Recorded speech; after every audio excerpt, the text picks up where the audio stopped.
Hello there, and welcome back to Black Hole Files, where curiosity drifts slowly like stardust, and yawning is practically encouraged. Whether you're wrapped up in blankets with your eyes closed, or just easing into your nighttime routine, I'm really glad you're here. Now, just a little warning. What you're about to hear might be a bit too interesting. I'll try to keep things calm and cozy, but if you end up staying awake, at least you'll drift off with a head full of strange wonders and cosmic truths. And while we settle in, where in the world are you listening from tonight? Somewhere rainy and quiet, or maybe a city that never sleeps? Is it just past 10 and you're winding down? Or 3 a.m. and you've tried everything except counting stars? Feel free to share below. I always love knowing where these stories are reaching. All right, if you're all tucked in and ready, let's dim the lights on today and slip gently into the forgotten, the fascinating, and the far away. 1. Secrets hidden within Pluto and Charon.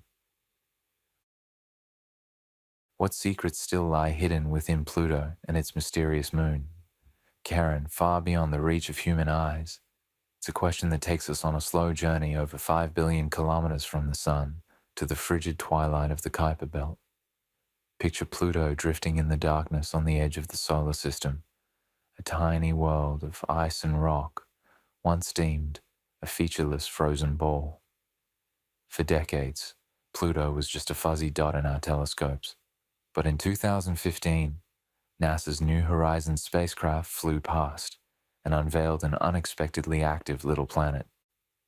Instead of a bland, icy crater field, Pluto greeted us with a heart on its face, literally a bright, heart-shaped region, and a landscape more varied and alive than anyone imagined. Pluto's heart, officially named Tombor Regio, contains a vast, smooth plain called Sputnik Planitia, composed of nitrogen ice. This heart isn't just cute, it beats.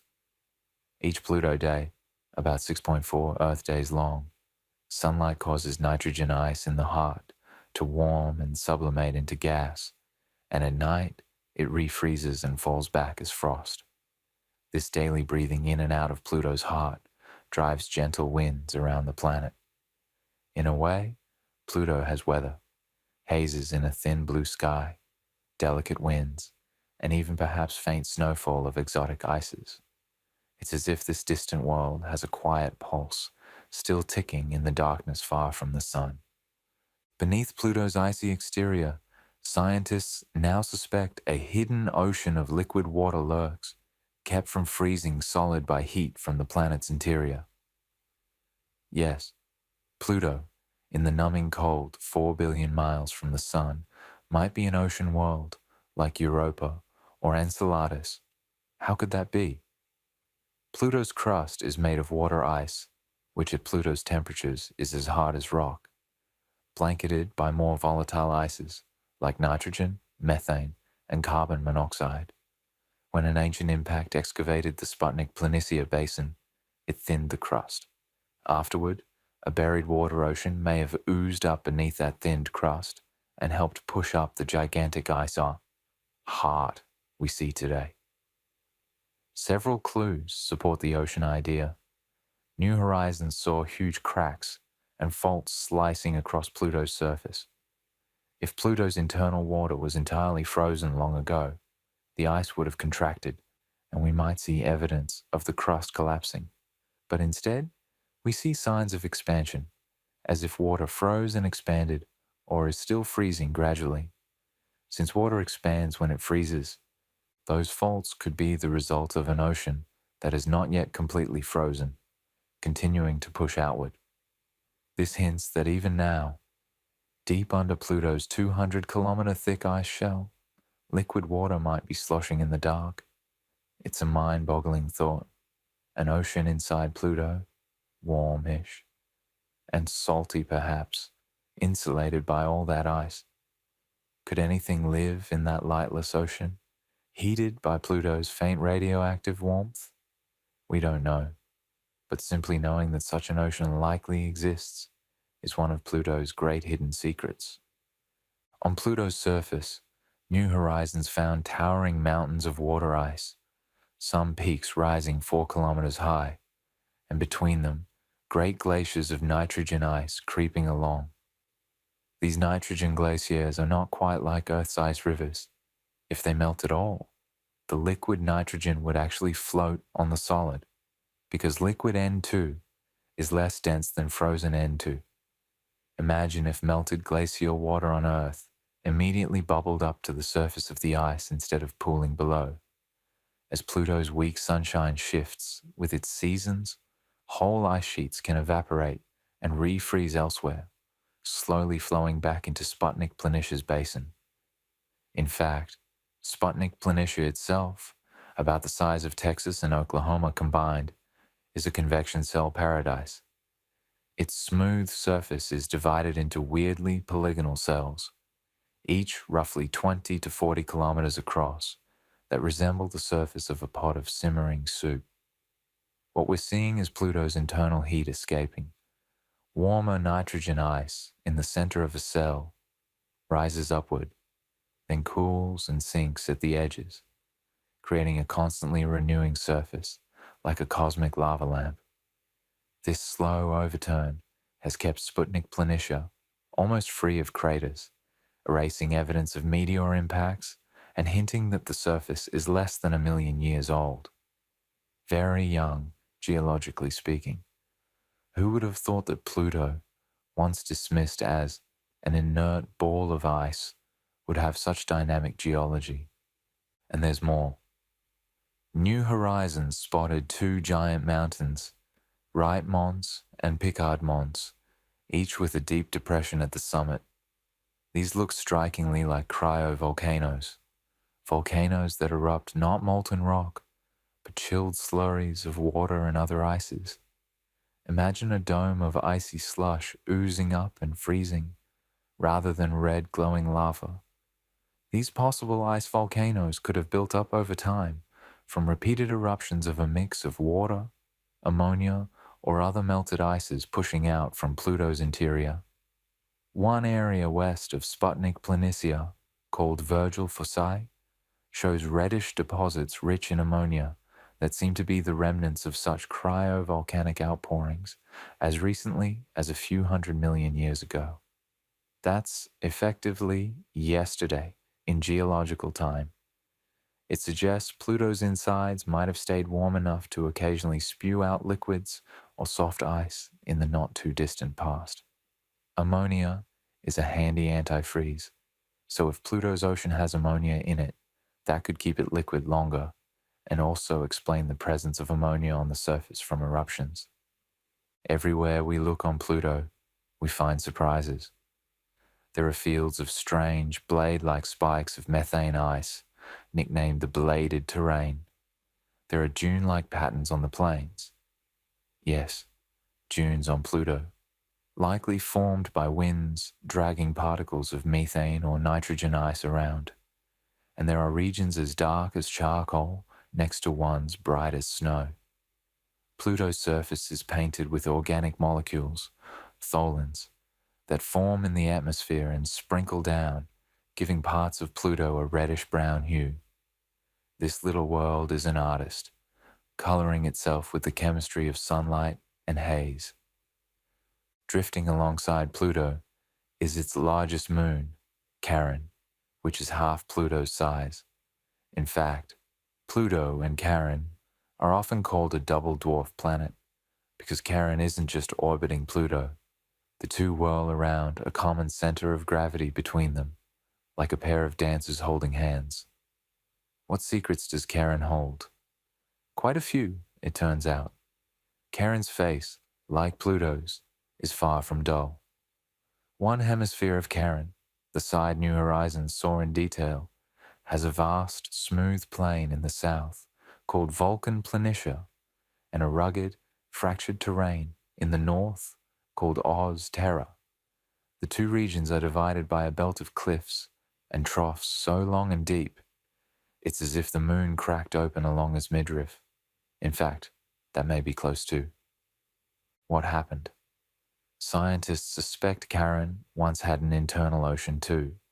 As Charon's internal water froze long ago, it expanded and split the surface, creating a giant chasm that girdles a large portion of the moon. The southern region, Vulcan Planitia, appears smoother because it was likely flooded by cryovolcanic flows, essentially a huge cryo-lava plain. As Charon's water ocean froze and pressure built, water-based lava may have burst out through cracks and spread across the surface, then froze into the smooth plains we see. It's a bit like how our moon's dark maria, lunar seas, were created by basaltic lava flooding low areas. Except on Charon, the lava was probably muddy water or ammonia-rich slurry. This would mean Charon was once geologically active, with ice volcanism smoothing over its surface. New Horizons observed that Vulcan Planitia lies lower than Ozterra and has fewer craters, supporting the idea that some material covered the older surface there. Charon's most striking secret might be literally written on its face, in red. The entire north pole of Charon has a dark reddish cap, informally called Mordor macula by the team. How does a moon get a redhead? The current theory is elegant. Charon is stealing Pluto's atmosphere. Over the course of Pluto's long 248-year journey around the Sun, gases like methane escape Pluto's weak gravity. When Charon swings through that stream of escaping gas, its own gravity is enough to trap some methane, which then freezes onto Charon's polar regions during the decades-long polar night. In the cold darkness at Charon's pole, solar ultraviolet light and cosmic radiation cook the methane frost into heavier hydrocarbons and eventually into reddish-brown organic gunk known as tholins. Essentially, Pluto is painting Charon's poles red with fallout from its atmosphere. New research in 2022 added detail. It seems these deposits might build up during seasonal atmospheric surges, when Pluto's atmosphere temporarily gets thicker at its equinox, providing more methane for Charon to grab. Then as Charon's pole comes into sunlight, some of the methane sublimate away, but a residue of reddish tholin remains, giving Charon a permanent stain at the pole. It's a beautiful example of two worlds interacting, a faint whisper of an atmosphere traveling 20,000 kilometers across space to paint another world. Despite all we've learned, Pluto and Charon hold plenty of mysteries hidden beyond human eyes. New Horizons was a fast flyby. It spent only one hectic day gathering high-resolution data as it zoomed past Pluto. That means we have detailed imagery of only one side of Pluto and Charon. The far sides remained mostly in shadow or low detail. Who knows what features lurk there, waiting for a future orbiter to discover? Could Pluto have more cryovolcanic domes or active ice geysers currently in darkness? We did catch a glimpse of something intriguing on Pluto's far side. A chain of intriguing pits and hills hinting at possible geological activity there too. And Charon's far side, not seen up close, might have impact basins or landslides we haven't imagined. Also, Pluto has 4 tiny moons, Styx, Nix, Kerberos, and Hydra, which New Horizons imaged as blurry, little peanut-shaped blobs. They range from about 40 kilometers, Styx, to 120 kilometers, Hydra, across. They are irregular, likely chunks of water ice, and they tumble oddly as they orbit. Interestingly, they have chaotic rotations, especially Hydra and Nix, because the gravitational field of the binary Pluto-Charon system is lopsided, so these little moons don't spin steadily. Instead, they wobble unpredictably, like poorly thrown frisbees. What are these little moons' surfaces like? Are they covered in dust from meteoroid impacts? Do they have shards of ice, cracks, or crater chains? We don't know. Those remain secrets for now. The origin of Pluto's system is itself a story still being pieced together. The favored idea is that a long time ago, a proto-Pluto collided with another Kuiper belt object of comparable size. That cosmic collision shattered and merged the two, forming Pluto as we know it, and throwing out debris that coalesced into Charon and the smaller moons. This would mirror the formation of our moon from an Earth-Theia collision on a smaller scale, and it would explain why Pluto and Charon share similar compositions and orbit each other so closely. New Horizons data on the composition of Pluto's small moons, bright water ice balls, support them being pieces of that smash-up. But many details, like the exact masses of the small moons, their interior makeup, or whether Charon differentiated into a core and mantle, remain uncertain without further missions. Pluto and Charon teach us that even in the farthest, coldest reaches of the Sun's realm, a world can be geologically alive. They also hint that perhaps life's ingredients aren't so scarce out there. Pluto has organic molecules on its surface and a possible habitable niche in a subsurface ocean. True, any ocean under 300 kilometers of ice is a far cry from a sunlit Earth-like environment. But astrobiologists muse that in Pluto's water ammonia ocean, shielded from harsh space, could there be some slow chemistry cooking? Maybe even microscopic life using chemical energy in the rocks? We simply don't know, and we may not for a long time. It's a long, long way to Pluto and even further into its depths, and humanity has only just dropped by for one brief visit. One day, if we send an orbiter or lander to Pluto Charon, many secrets will come to light. We could map Pluto's gravity and truly confirm if an ocean is there. We could watch for active geysers or cryovolcanoes, perhaps in real time, seeing plumes or changes on the surface. We might land on that nitrogen ice plain and taste the chemistry of Pluto's surface, or hop to Charon's red pole and scoop up a sample of tholin for analysis. Until then, Pluto and Charon keep their most tantalizing secrets tucked away in the cold twilight. They remind us that the unknown thrives in the far corners. Even as we sleep, there are worlds turning in darkness with hidden oceans, red-painted poles, and glaciers of alien ice slowly creeping under distant starlight. So as you lie here, imagine drifting over Pluto's serene, pale blue horizon. The ground below is frosted with nitrogen snow, a low sun casting long bluish shadows. Off in the distance, Charon looms, half-lit, its red pole faintly visible. It's quiet. So quiet you feel you could hear the soft fall of exotic snowflakes if you were there. Pluto's heart is glowing faintly in the dusk, beating its ancient rhythm. There are secrets here, yes, but in this calm moment, Pluto and Charon are simply keeping you company across the gulf of space, two distant friends sharing the night. 2. Bizarre exoplanets defying expectations. Kepler 413b and HD 80606b. Our next stop is not one place, but two. Two bizarre exoplanets that reshape what we think is possible in planetary physics. Close your eyes and imagine a distant sun, and around it, a planet that behaves nothing like the tidy, clockwork orbits we learned about in school. In our solar system, planets have relatively stable, almost circular orbits and gentle, predictable seasons. But far away, orbiting other stars, we've found worlds that laugh in the face of normal. Let's explore two of them.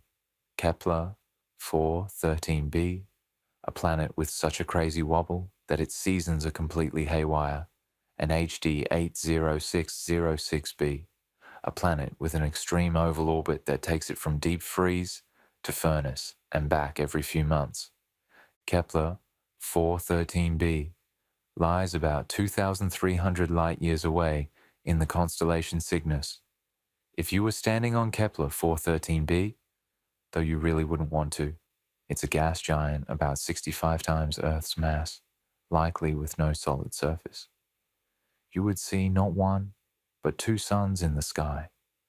This planet orbits a tight-knit pair of stars, one orange dwarf and one red dwarf. In Star Wars terms, it's a real-life Tatooine, though a much hotter and uninhabitable version. Orbiting two stars is already unusual, but what truly sets Kepler 413b apart is that it wobbles wildly, like a spinning top that's about to tip over. Its axial tilt, the angle between the planet's spin axis and its orbital plane, swings by up to 30 degrees in just 11 years. For comparison, Earth's tilt, about 23.5 degrees, oscillates only a few degrees over 26,000 years, a very slow and subtle drift. But on Kepler 413b, the orientation of its pole is swaying back and forth on a timescale of a decade or so. Imagine the chaotic seasons. Summer might suddenly turn to winter in a few years, then back again as the planet's tilt flips over. As one astronomer quipped, you'd hardly know what to wear on such a world, shorts or a heavy coat. Granted, with the temperature likely far above boiling, you'd be wearing a heat-resistant spacesuit regardless. What causes this dizzying wobble? Kepler 413b's orbit is tilted about 2.5 degrees relative to the plane in which its two stars orbit each other. This misalignment means the gravitational tug of the binary stars on the planet isn't even, causing the planet's axis to precess rapidly, essentially to trace a big circle, much faster than Earth's does. The whole orbit of the planet likely precesses too, over about 11 years. It's a bit like a coin that's wobbling as it spins on a table, except on a planetary scale. To us on Earth, one result was that Kepler 413b's transits, the little eclipses it causes when it passes in front of its stars, were irregular. It transited a few times, then vanished from view for a long stretch. The orbit's tilt changed enough that it no longer passed between us and its stars for a while. That was a clue something strange was afoot. Now Kepler 413b orbits its stars in only 66 days, which places it somewhat close to the binary, a bit nearer than Venus is to our Sun, and just slightly too close to be in the system's habitable zone, the region where temperatures might allow liquid water. Not that it matters, since Kepler 413b is a giant gas planet not likely to host life itself. But imagine if such a wobbly planet had a large moon in the habitable zone. Any poor inhabitants on that moon would face the ultimate climate roller coaster. For a few years, the north pole of the moon might lean towards the stars, roasting that hemisphere in continuous daylight. A few years later, the axis might tilt the other way and plunge that same half into a long, eerie night. The two stars would rise and set in bizarre patterns, sometimes one star, sometimes both. Perhaps sometimes neither if the orbit's tilt is just right. It would be a sky out of a science fiction fever dream. Kepler 413b underscores how diverse planetary systems can be. Once, we assumed most planets would be like ours, moderate tilts, stable climates, circular orbits. But here is a world that likely formed in a circumbinary disk, a disk around two stars, and ended up tilted and gyrating. Is it alone in its craziness? Possibly not. It might have been perturbed by another unseen planet or by the binary's gravitational influence during formation.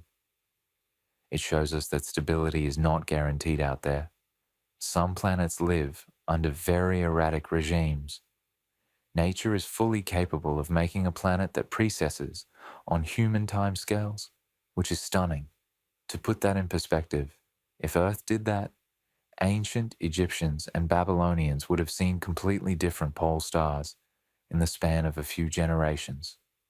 Now, hold that wild picture in mind and journey to another extreme world, HD 806 806b.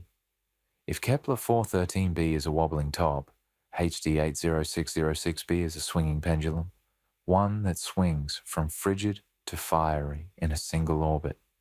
This planet orbits a sun-like star about 190 light-years away, and it's famous for having one of the most eccentric, oval-shaped orbits known. While Earth's orbit is nearly circular, HD 80606b's orbit is a stretched ellipse more akin to a comet than a planet. It spends most of its 111.4-day year far from its star. Then every 111 days it comes hurtling in, very close, whipping around the star in a matter of hours before retreating again. Let's quantify that. At its farthest, HD 80606b is about as far from its star as Venus is from the Sun. But at closest approach, perihelion, it comes within about 0.03 astronomical units. That's only approximately 5 million kilometers from the star, nearly 15 times closer than Mercury ever gets to our Sun. In that brief, close encounter, which lasts only around 20 hours as it swings by, the planet is absolutely blasted with starlight. It receives over 800 times more intense radiation at closest approach than at its farthest point. It's like winter and summer on this planet aren't just opposite seasons. They're two different worlds. For about 100 days, the planet languishes in a distant, cold part of its orbit, where it likely cools down to perhaps a few hundred kelvins, well below the boiling point of water. Then, over just a day or so, it plunges starward and bakes. The star-facing side temperature shoots up to around 1,400 Kelvin, roughly 1,130 degrees Celsius or 2,000 degrees Fahrenheit, in a matter of hours.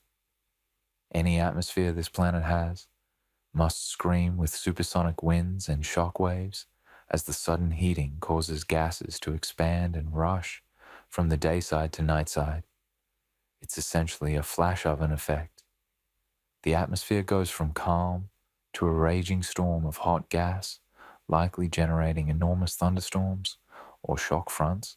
Then the planet zooms away and everything cools and calms again, resetting until the next orbit. Astronomers have actually observed this heat up and cool down. Using the Spitzer Space Telescope, a team watched HD 80606b during its closest approach. They saw the infrared glow of the planet climb rapidly as it heated to approximately 1400 Kelvin on the day side, then drop off as the planet moved away and the hot side rotated out of view. Remarkably, within 10 hours of its closest approach, the planet cooled so much that Spitzer could no longer detect its heat. It essentially vanished in the infrared, indicating the temperature on the day side probably fell by hundreds of degrees in that short time as night fell and it raced back to the cold outer part of its orbit. This happens every orbit, so every 111 days, HD 80606b experiences a brief, hellish summer that could melt lead, followed by a long winter where the planet is likely colder than Jupiter. It's hard to imagine a more extreme seasonal swing. If Earth were placed in such an orbit around our Sun, our atmosphere would be stripped and our oceans boiled when at closest approach. The entire crust might even melt into lava. And then we'd freeze solid when far away again. Because of these wild changes, HD 80606b has been dubbed a weird hot Jupiter. In fact, it's about 4 times the mass of Jupiter, so quite hefty. It likely started as a normal gas giant far from its star, and then, due to gravitational interactions, perhaps with another star or planet, it was thrown into this eccentric path. Normally, over time, such an orbit would circularize. Tidal forces from the star would dissipate energy and make the orbit rounder each time the planet swings by, similar to how repeated tides from Jupiter pulled Io into a more circular orbit eventually, but HD 80606b seems to be resisting. Observations suggest the planet isn't as squishy or dissipative as expected. In other words, the planet doesn't flex and heat up internally as much during its star flybys, so it isn't losing orbital energy as efficiently as theory predicted. This means it may remain in its bizarre orbit for a very long time, on the order of 10 billion years or more. That's longer than the current age of its star. So rather than settling down into a tight circular hot orbit like many other hot Jupiters, HD 80606b is going to keep swinging between two extremes indefinitely. This was a bit of a shock to scientists because it implies our models of how giant planets migrate and settle might be incomplete. It could be that some gas giants can stay in the eccentric phase virtually forever if their internal damping is low. Alternately, maybe HD 80606b had a very unusual history, like being perturbed by a companion star. Indeed, the host star HD 80606 has a binary companion, HD 80607, at a fairly large distance. The puzzle of its orbit is still a subject of research, but it definitely reshaped thinking. We can't assume all hot Jupiters have nice circular orbits. Some might be on wild rides that never end. Between Kepler 413b and HD 80606b, we see two extremes of planetary behavior. One wobbles in orientation, the other in distance. Both are far outside the realm of what we experience on Earth, and they challenge our understanding of how planets behave. Yet, nature found a way to make them. Could life exist on such worlds? Probably not on the planets themselves. Kepler 413b is likely a hot gas giant, and HD 80606b is basically a roasting and freezing gas giant. But one can imagine scenarios. What if Kepler 413b had a large Earth-sized moon? That moon would experience two suns rising and setting in crazy patterns and a sky that tilts dramatically over the years. It might have frantic climate shifts unless it had a thick ocean or atmosphere to buffer the changes. Life there would have to be resilient or perhaps aquatic to handle the swings.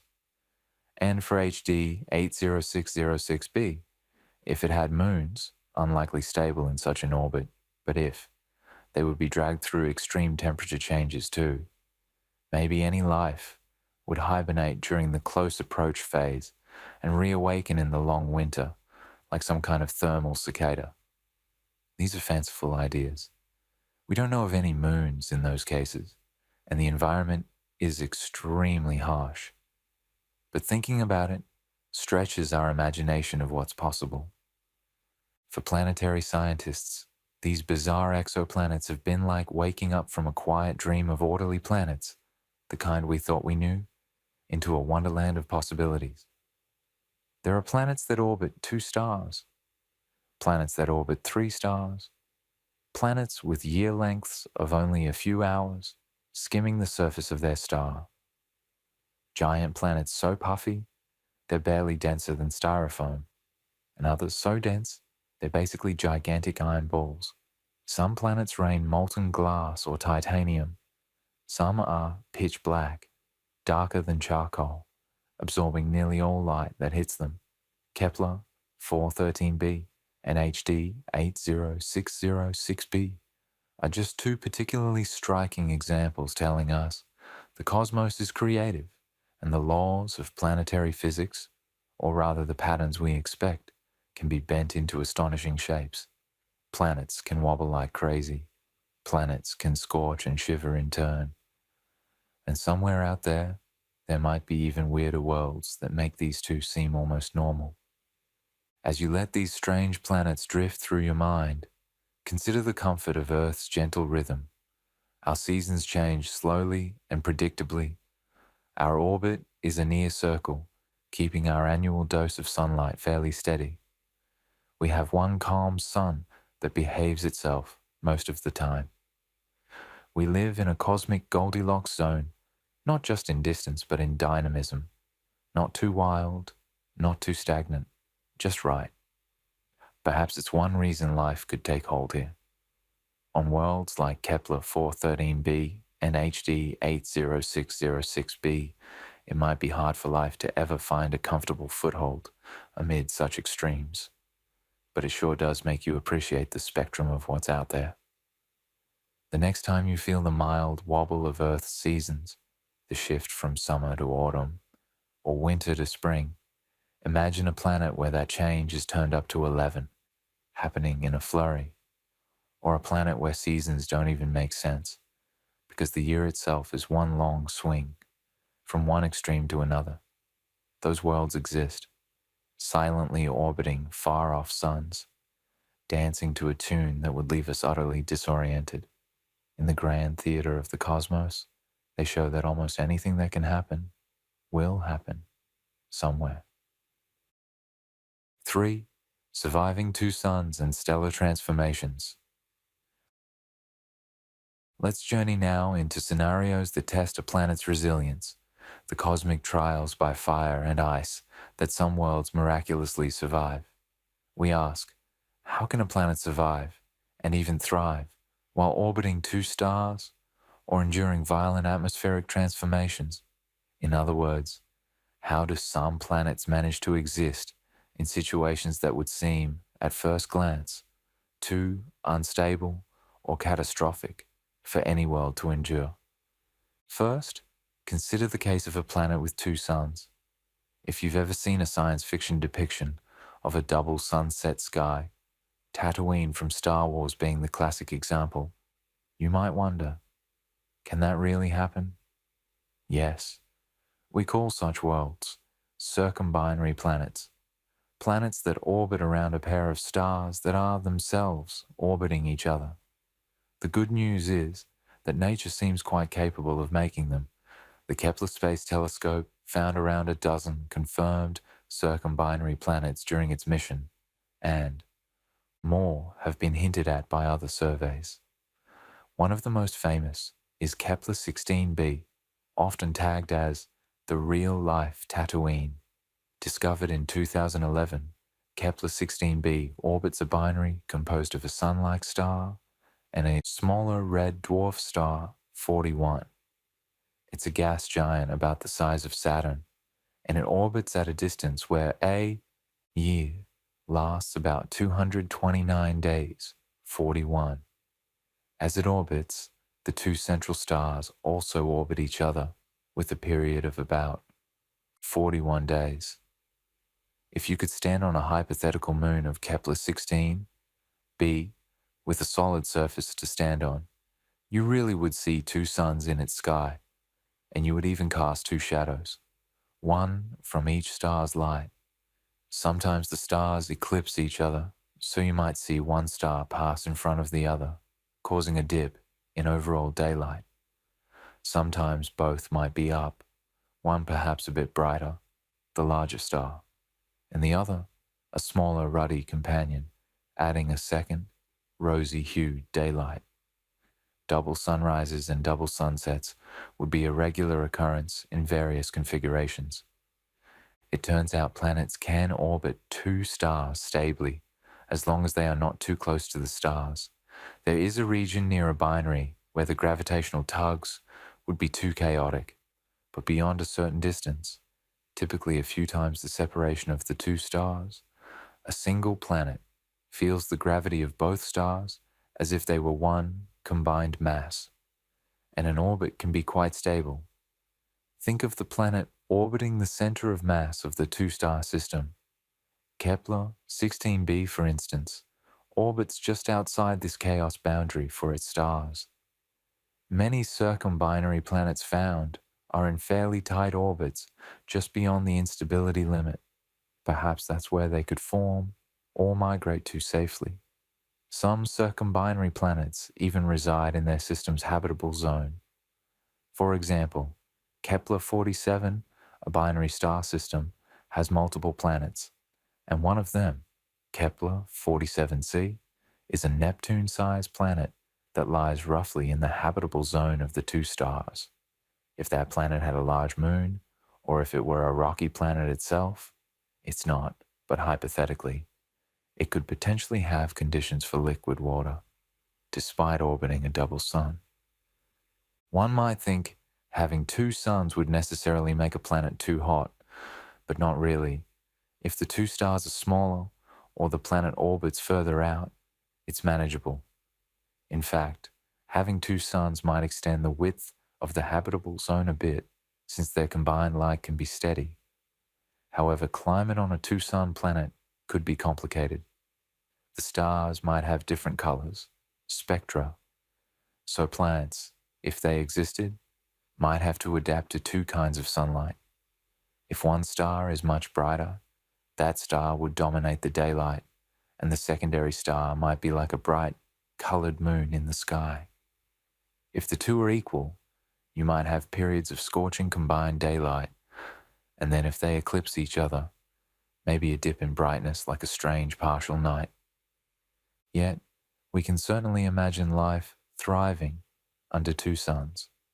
It's no longer theoretical. We know planets do survive in these circumstances, and nature doesn't seem to prohibit it. In fact, binary stars are extremely common. Most sun-like stars have a stellar companion. So there could be billions of circumbinary planets in our galaxy. Some could be Earth-like and have two suns warming their skies. Life on such a planet might evolve with a different diurnal rhythm. Maybe 2 day periods if the stars rise and set separately, etc. But it's not outlandish to think it could adjust. On a tranquil evening, on a two-sun world, perhaps creatures would watch twin sunsets, one golden, one orange-red, painting the clouds in a double palette. From their perspective, having one sun might seem the odd, less lively scenario.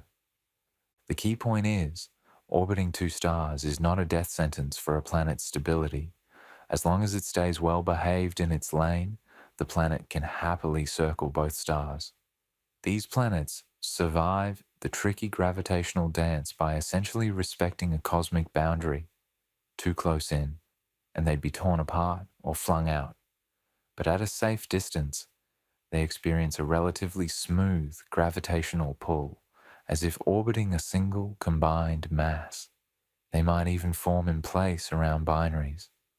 Recent research and computer simulations show that planet formation can proceed in a circumbinary disk, though there may be a cleared gap near the binary. So two suns is no deal breaker for planet formation or habitability. It just provides an exotic backdrop for any potential life and a complexity to their night and day cycles that could make for some interesting biology and culture. Imagine a mythology on such a world, perhaps two sibling suns, or a bright and a dim deity dancing in the sky. Now, if two suns pose a challenge but not an impossibility, what about something arguably even more dramatic? A planet surviving the violent transformation of its star.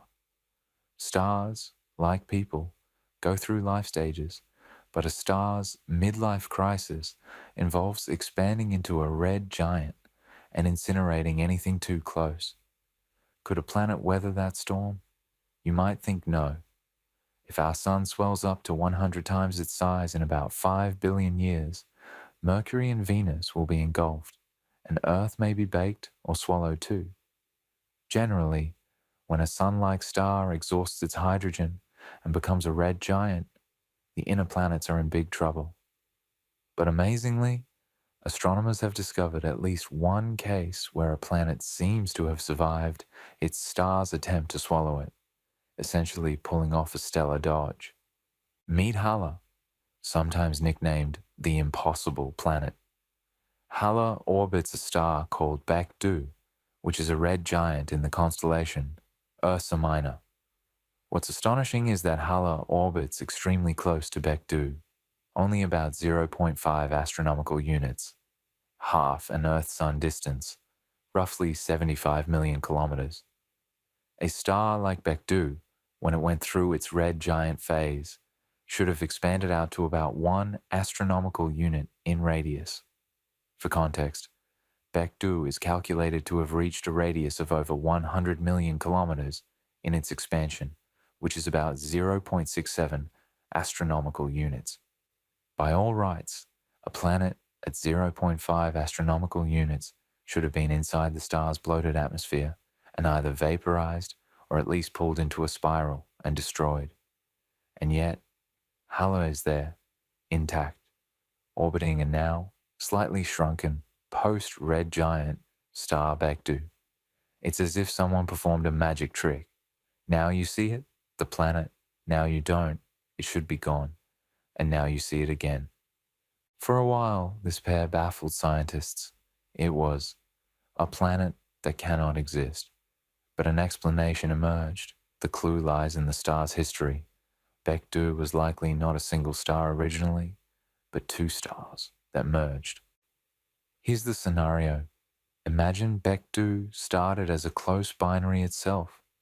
One star begins to expand into a red giant, but because the two stars are orbiting each other closely, the expansion doesn't go normally. Instead, the swollen star essentially envelops its companion, and they spiral together, eventually fusing into one star. When two stars merge, the newly formed single star can be weirdly compact for a giant, and also might lose a lot of mass, or not expand as much as a normal star would have. In Bectu's case, the merger likely cut short its red giant phase. The act of merging released orbital energy that blew away some of the red giant envelope and prevented Bectu from growing as large as it otherwise would have 50. Therefore, Bectu only expanded to a radius just smaller than Hala's orbit, sparing the planet 50. In essence, Hala was never truly in danger of being engulfed because the star's expansion was curtailed by the binary merger. Additionally, the merger could have produced a new disk of gas around the merged star, and it's possible Hala either migrated slightly outward during this chaos, or, an even wilder possibility, formed from the merger's debris disk afterward. The Nature paper on this discovery suggests either Hala survived by luck, or it formed anew from the leftover gas once the two stars settled into one 52. Either way, it's a dramatic narrative. Two stars rebel and merge, and the planet Hala lives to tell the tale 49. Hala is a big planet, about 1.5 times Jupiter's mass, and it orbits in an almost circular orbit despite all that drama. That itself is surprising. You'd expect such a chaotic event to perhaps yank the planet into an eccentric orbit. The fact that it's nearly circular suggests the merger process was relatively gentle to the planet's path. For a planet so close to a red giant, it's the only known case of its kind. So Hala stands as proof that planets can survive stellar transformations under the right circumstances. It also implies that as we search for exoplanets around evolved stars, we might find more that defy our expectations. Hala was found by a South Korean team initially, and follow-ups with NASA's TESS and other telescopes unraveled its story. And here's a fun note. Bectu and Hala are named after sacred mountains in Korea, perhaps fitting for a system that had a tumultuous upheaval akin to a volcanic eruption in star form. Another striking example of a survivor is a planet orbiting a white dwarf star. White dwarfs are what's left after a star like the Sun completely sheds its red giant envelope, basically the hot core about the size of Earth. You'd think any planet close to a star would have been destroyed during the giant phase. And indeed, for a long time, no planets were known around white dwarfs. But in 2020, astronomers announced the discovery of WD 1856b, a Jupiter-sized planet tightly orbiting a white dwarf every 1.4 days. This planet is extremely close to the tiny star remnant, so close it's within the boundary. Astronomers thought only dusty debris could survive. How could that be? The planet likely was originally much farther out, beyond reach of the red giant's direct wrath, and after the star became a white dwarf and lost mass, the planet migrated inward, perhaps due to gravitational interactions with other bodies in the system. The key point: the planet survived the star's death. As one researcher put it, WD 1856b suggests planets may survive white dwarfs' chaotic histories. The implication is huge. It means that after the fiery end of a star, a sort of second act can occur for planets.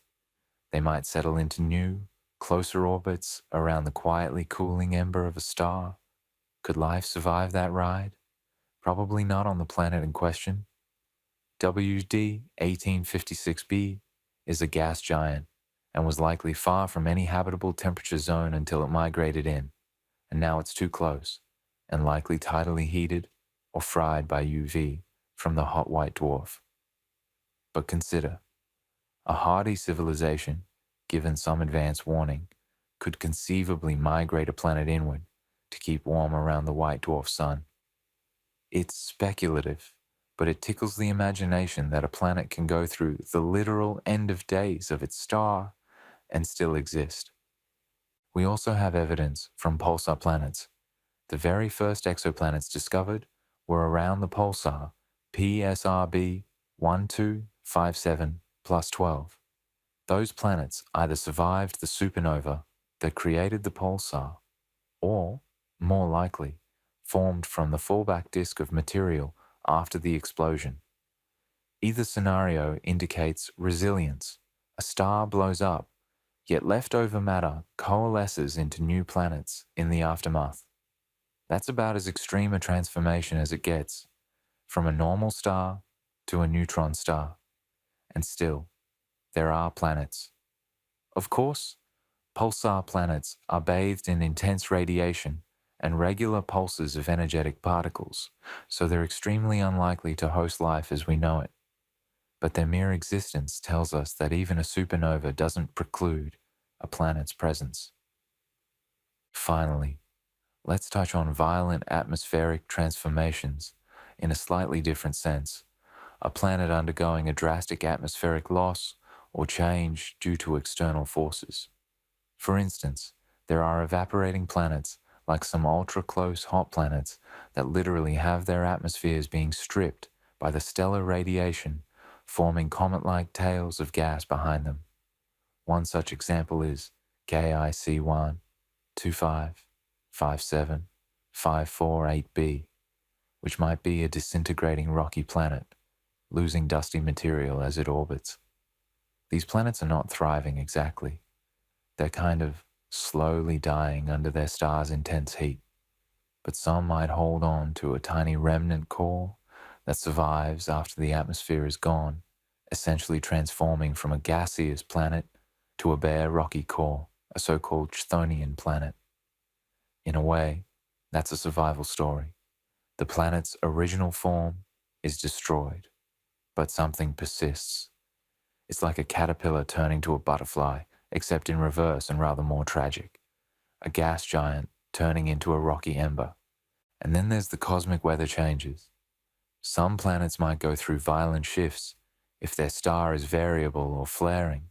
For example, planets around red dwarf stars endure frequent flares that could strip or alter their atmospheres repeatedly. Yet, we have discovered planets in those zones that still exist, implying maybe they can regenerate atmospheres from volcanic activity or comet impacts as fast as they lose them, clinging on to habitability by a thread. That's speculative, but a lot of research is examining whether planets around active stars can keep their air or water. So far, we see that many still have radii consistent with having atmospheres, so not all get completely scoured away. Life on such worlds, if it exists, might need to hunker down underwater or underground when a flare hits, essentially surviving repeated atmospheric transformations. In some, planets are tougher than we once gave them credit for. They can survive chaotic three-body dances with multiple suns. They can, in rare cases, survive the lethal metamorphosis of their parent stars, especially if the situation plays out just right, like a binary merger saving the day, or by staying at a safe distance and then migrating inward later. The universe is full of second chances and strange insurance policies. For every cataclysm we imagine, there seems to be at least one world that slips through the net, sometimes in defiance of our expectations. So, how might a planet thrive after such ordeals? In the case of a circumbinary planet, thriving might mean it enjoys long-term stable conditions once any initial formation quirks settle. Essentially, having two suns might even extend growing seasons or provide redundancy. If one star is in a dim phase, the other can still provide light.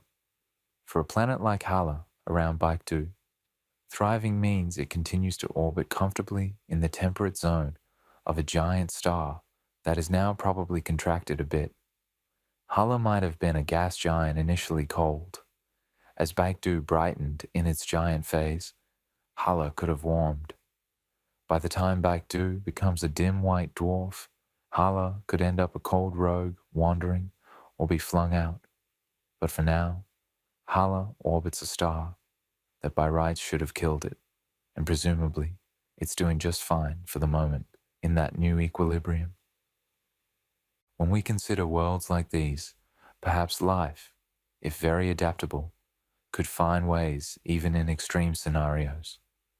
It might not be carbon copy Earth life, but somewhere on a two-sunned world or a world orbiting the faint ember of a dead star, there could be organisms that have beaten the odds, passing through fire and brimstone of stellar evolution to greet a new dawn or two dawns.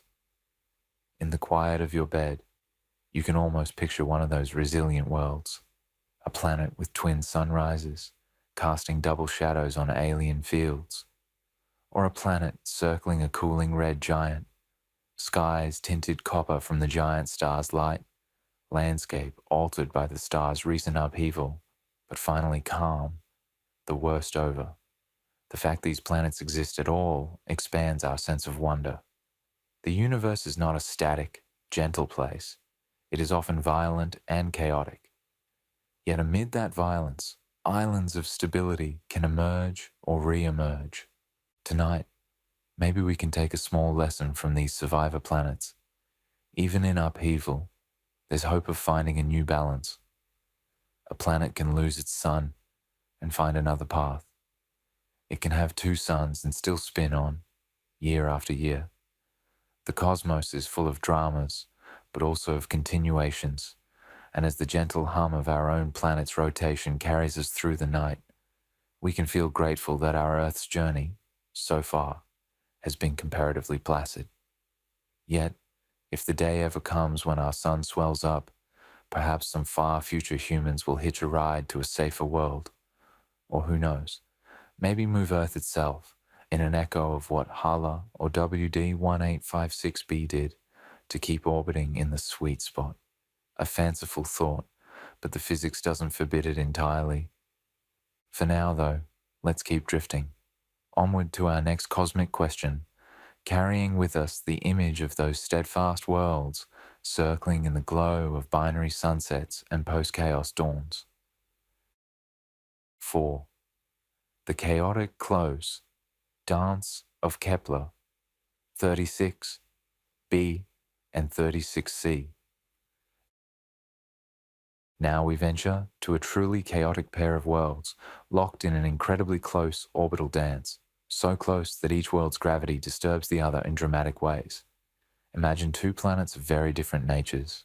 One, a dense, rocky super-Earth, and the other a fluffy mini-Neptune, orbiting the same star so near to each other that they periodically draw almost side by side. This is what we see in the Kepler 36 system. The question we're pondering: what happens when two wildly different worlds orbit dangerously close, like the chaotic pair in the Kepler 36 system?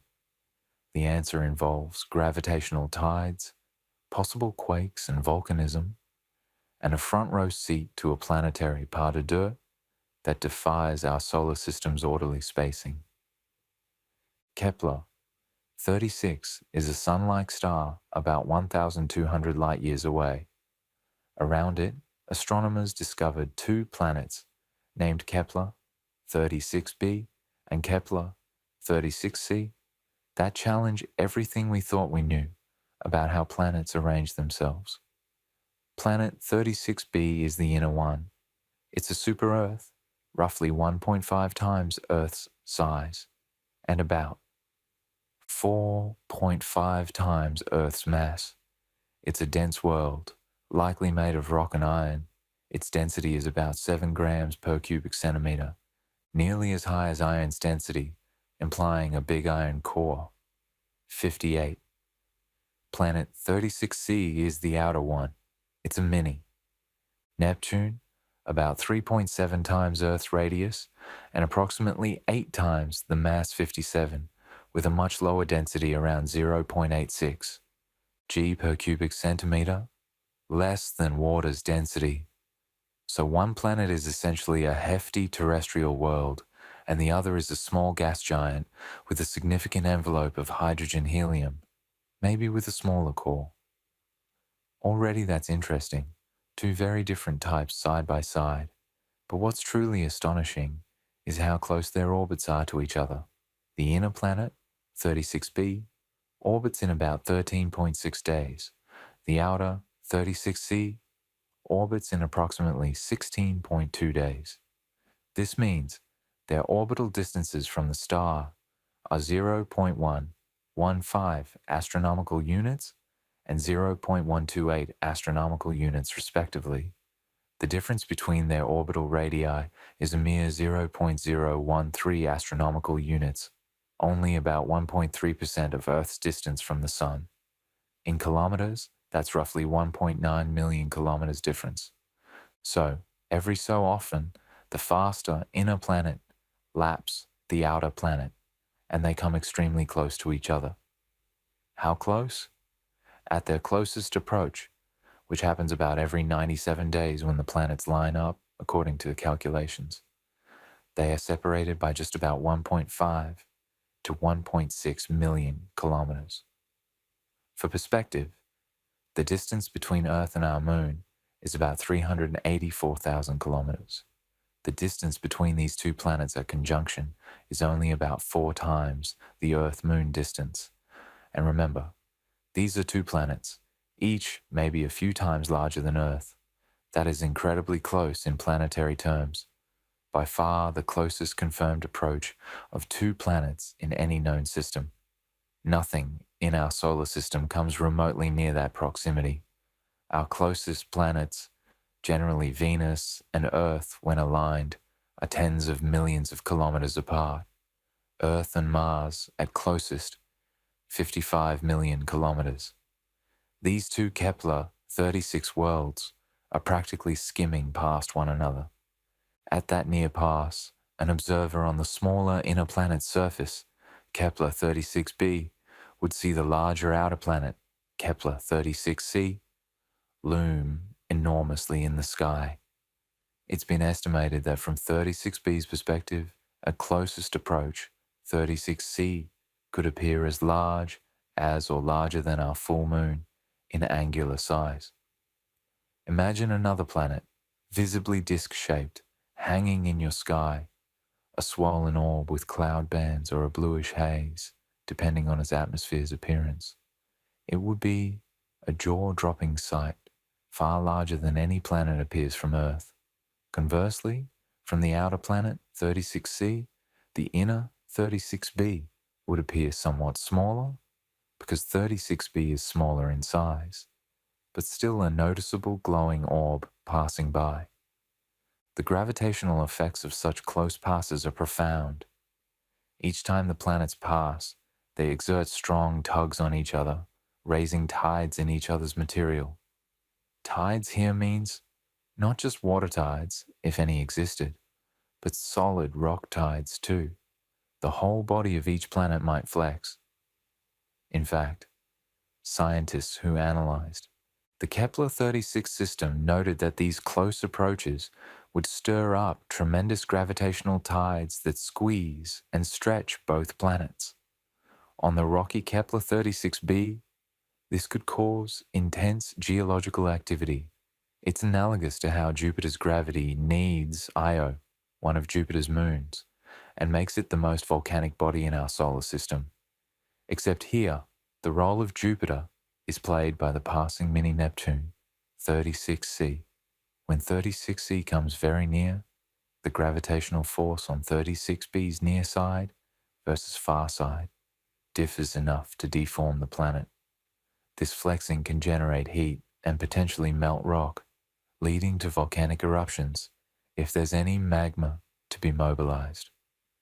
Kepler-36b could well be a volcanic world with earthquakes or planet quakes and eruptions triggered on a 97-day cycle as the giant neighbor swings by. Think of tremendous supertides making the ground itself rise and fall by meters or tens of meters. If 36b had oceans, they would experience colossal tides too, far greater than Earth's tides from our moon, likely inundating coasts or even sloshing around the globe. But 36b is so close to its star, scorching surface likely, that it may not have any oceans or much atmosphere to speak of. It could be a baked rocky world. Still, the solid tides alone could be enough to keep parts of it molten inside. So we might imagine a continuously rumbling world with rivers of lava, its crust stressed and cracked by the constant gravitational tug-of-war. What about the bigger planet 36c? It's lower density, presumably with a thick gaseous atmosphere or outer layer. It too will experience tides due to 36b's gravity, but 36b is much smaller mass. It's about half the mass of 36c. So 36c's response might be milder. Maybe its atmosphere bulges a bit towards the inner planet, and perhaps the core experiences a bit of flexing. The two planets are in or near a 7 to 6 orbital resonance, meaning in the time 36c orbits 6 times, 36b orbits 7 times. This resonance keeps their close approaches happening at regular intervals. Every about 6 orbits of the outer, or so they align closely, which can amplify the effects, much like how pushing a swing in rhythm makes it go higher. So, there's a repeating cycle to their interaction. Over time, one might wonder, are these orbits stable? If they're exchanging energy via these tidal interactions, could one eventually fling the other away or cause a collision? The system is presumably stable on at least the timescale we observed with Kepler, and likely for many millions of years, or it wouldn't exist now for us to see. The planets likely settled into this resonance, which provides some stability. However, the proximity is so extreme that small perturbations could indeed eventually alter things. Perhaps in a billion years, one might get ejected, or they might settle even closer or farther apart. Right now, though, they're in an intricate gravitational dance, likely chaotic in the sense that a tiny difference in initial conditions could have led to a very different outcome. Hence, scientists call it chaotic. The Kepler-36 system has become a testbed for formation theories. How do a rocky and a gaseous planet end up right next to each other like that? Normally, we'd expect gas-rich planets to form farther out beyond the snow line, where it's cold enough for volatiles to condense, and rocky ones closer in. Perhaps 36c formed further out and migrated inward, stopping just outside 36b. Or perhaps 36b formed in situ, and 36c accreted from gas that drifted inward.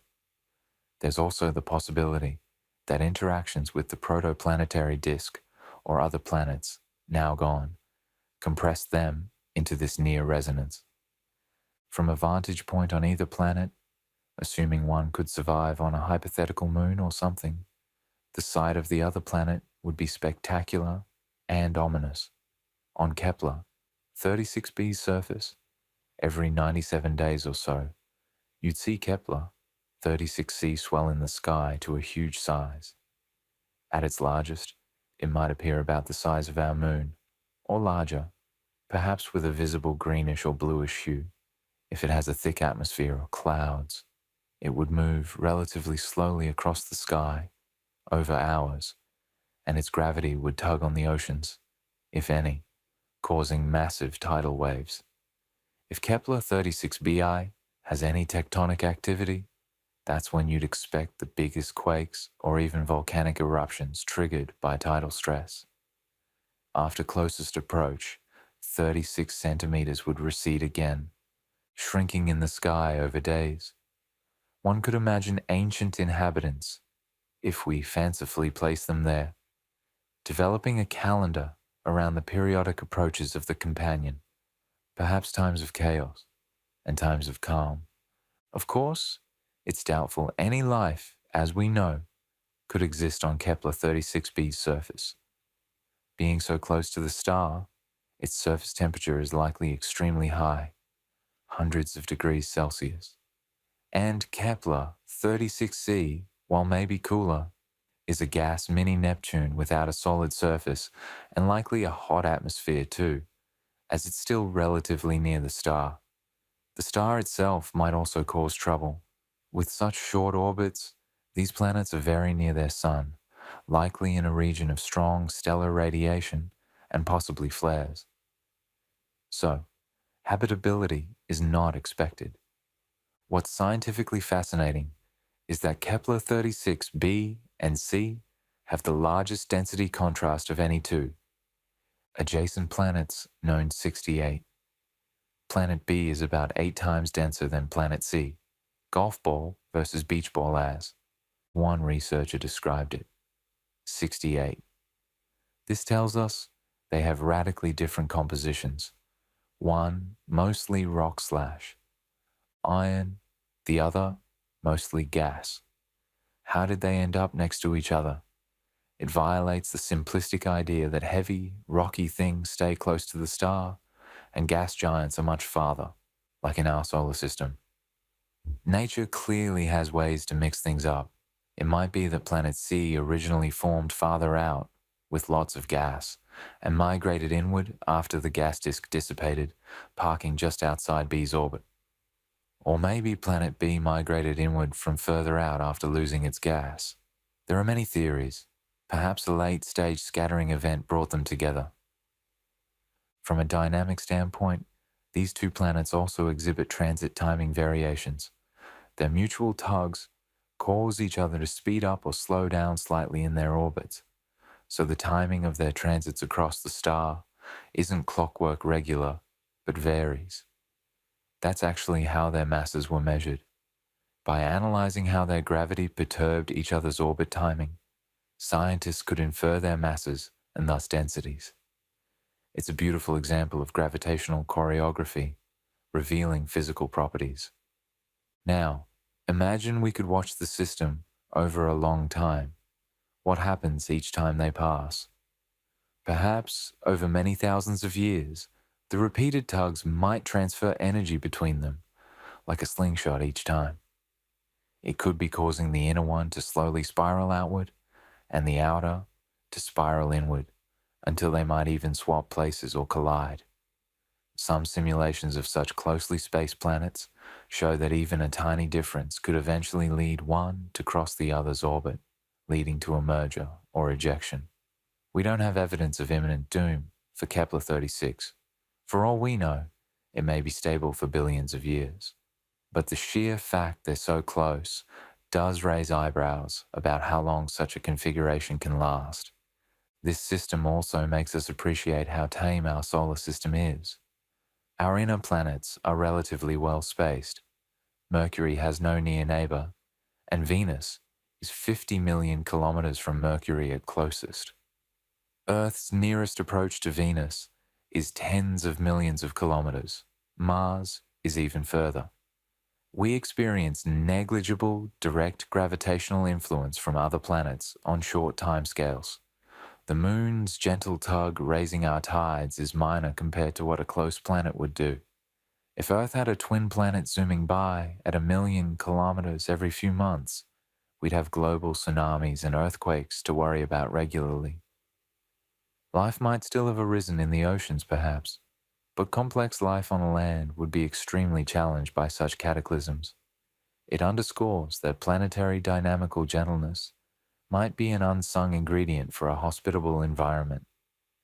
So, what happens when two different worlds orbit so close? In summary, they significantly affect each other. Gravitationally, they exchange energy and momentum, causing orbital variations. Physically, they raise tides in each other. On a rocky planet, that can mean geological activity.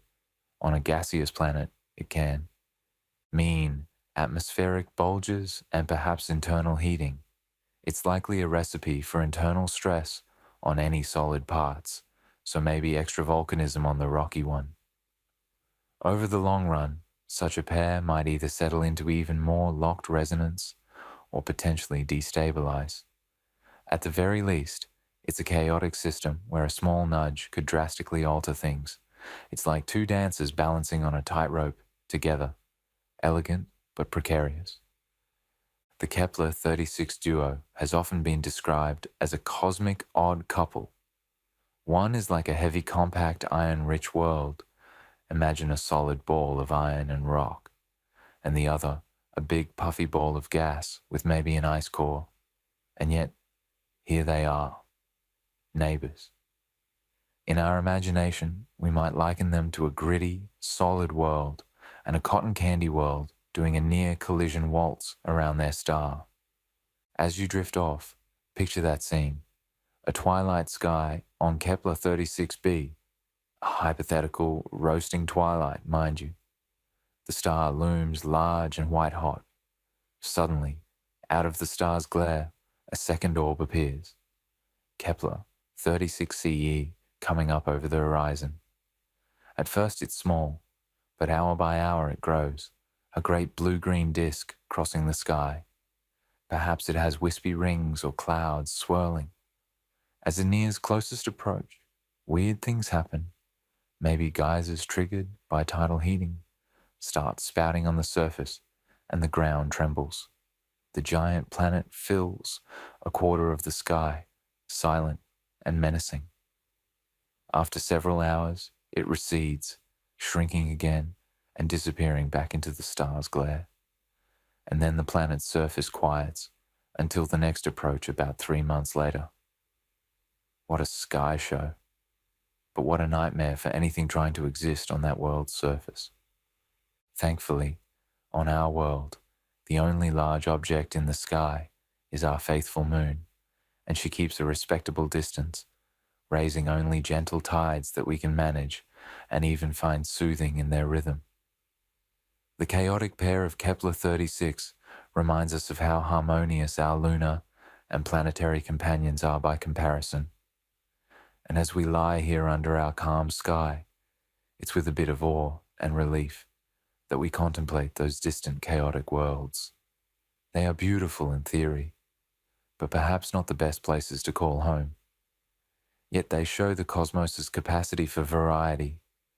Even arrangements that seem wildly unstable can exist and persist.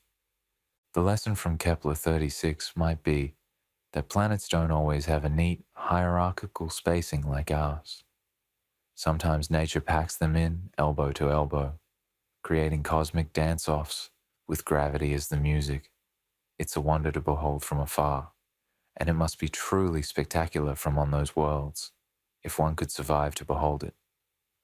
In the grand orchestra of planetary systems, these two play a dramatic duet in a very high key. 5. Super Saturn, giant rings and life on distant moons. Now we turn to a gentler, but no less wondrous topic. Enormous ringed planets, worlds that make Saturn's glorious rings look like mere bangles, and ask how they might defy the usual rules of planetary formation. And intriguingly, could such ringed giants host life on moons orbiting them, perhaps in the far reaches of their rings? This is a more speculative dreamy question, blending what we've observed with a bit of what if. Everyone knows Saturn, the jeweled planet of our solar system, adorned with rings that sparkle in telescope images. Saturn's rings span about 280,000 kilometers in diameter, roughly the distance from Earth to the Moon, and they're tens of meters thick, essentially a very broad but razor-thin disk of countless icy particles.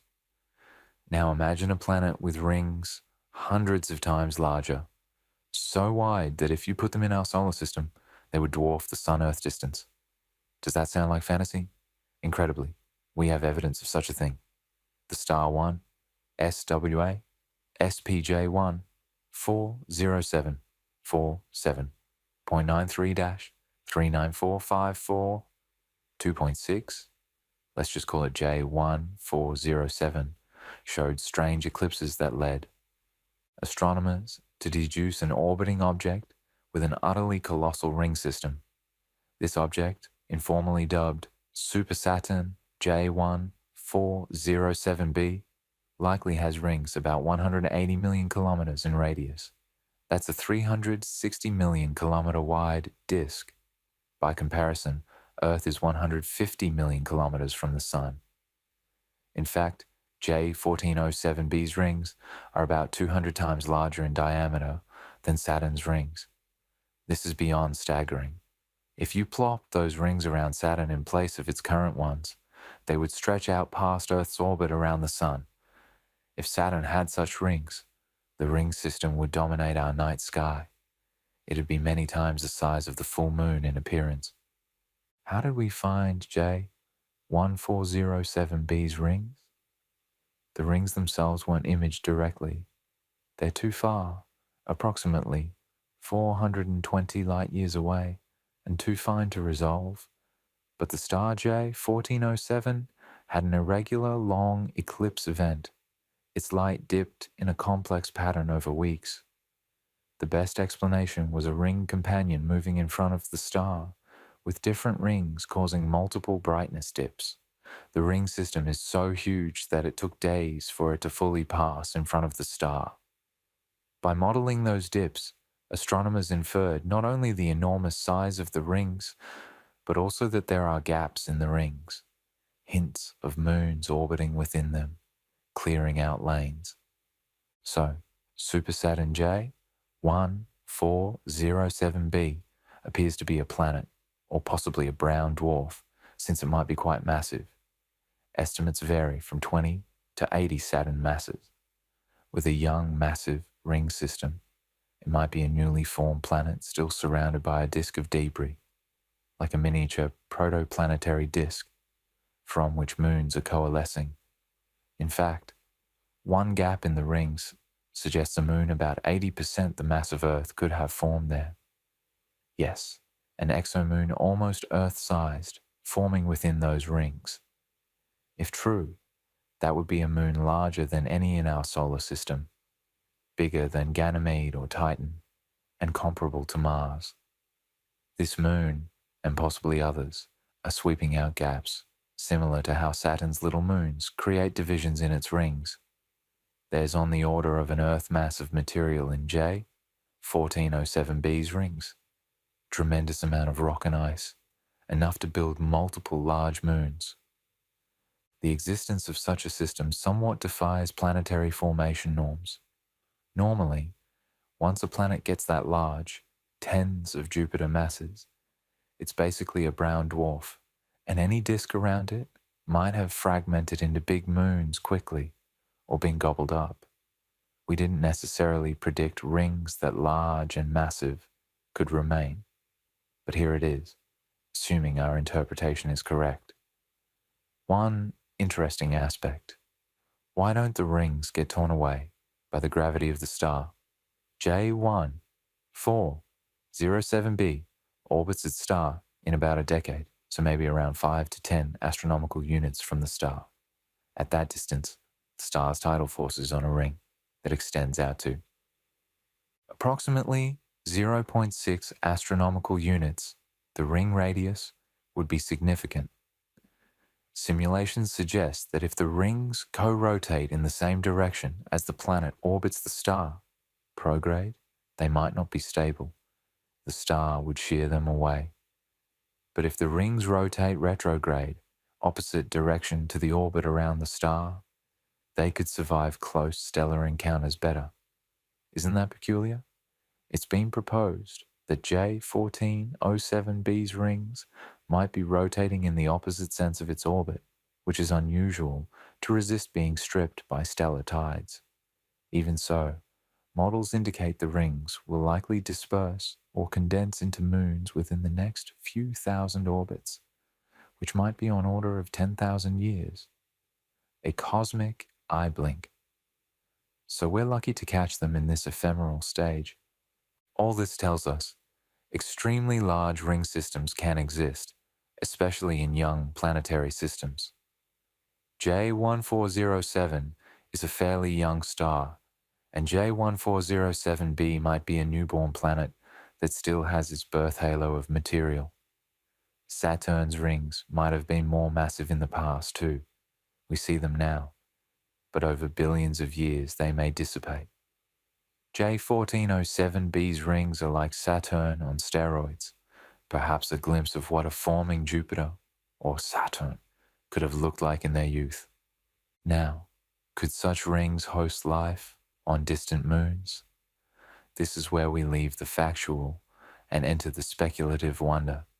The question specifically invites us to think about whether enormous ringed planets might have moons that could harbor life, maybe in some far-off scenario. Let's break it down systematically.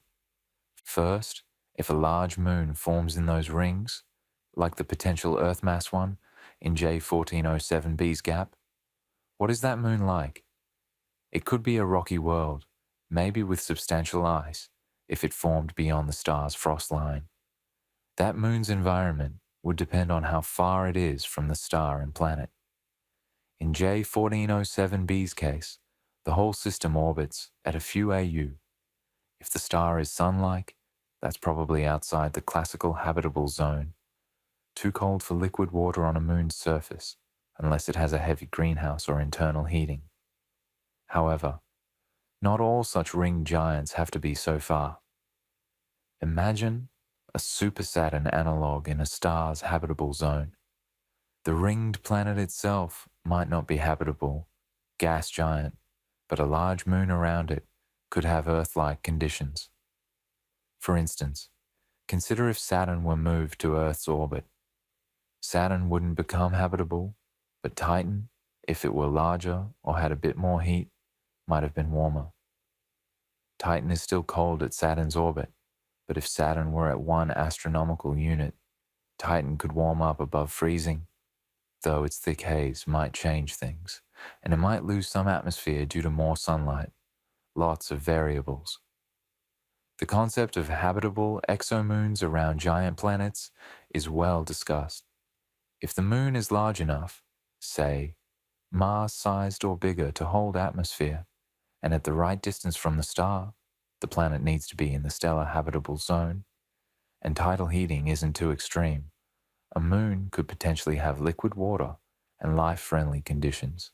So imagine a gas giant with a ring system and multiple moons, parked in the star's habitable zone. The moons, especially a large one, could indeed be where life might evolve, like the forest moon of Endor from Star Wars, or Pandora from Avatar, which was a moon of a gas giant. The ringed planet provides a beautiful sky view and perhaps some tidal influence, but the moon gets its warmth from the star mostly. The rings themselves might cast periodic shadows, or add some reflectivity to the environment.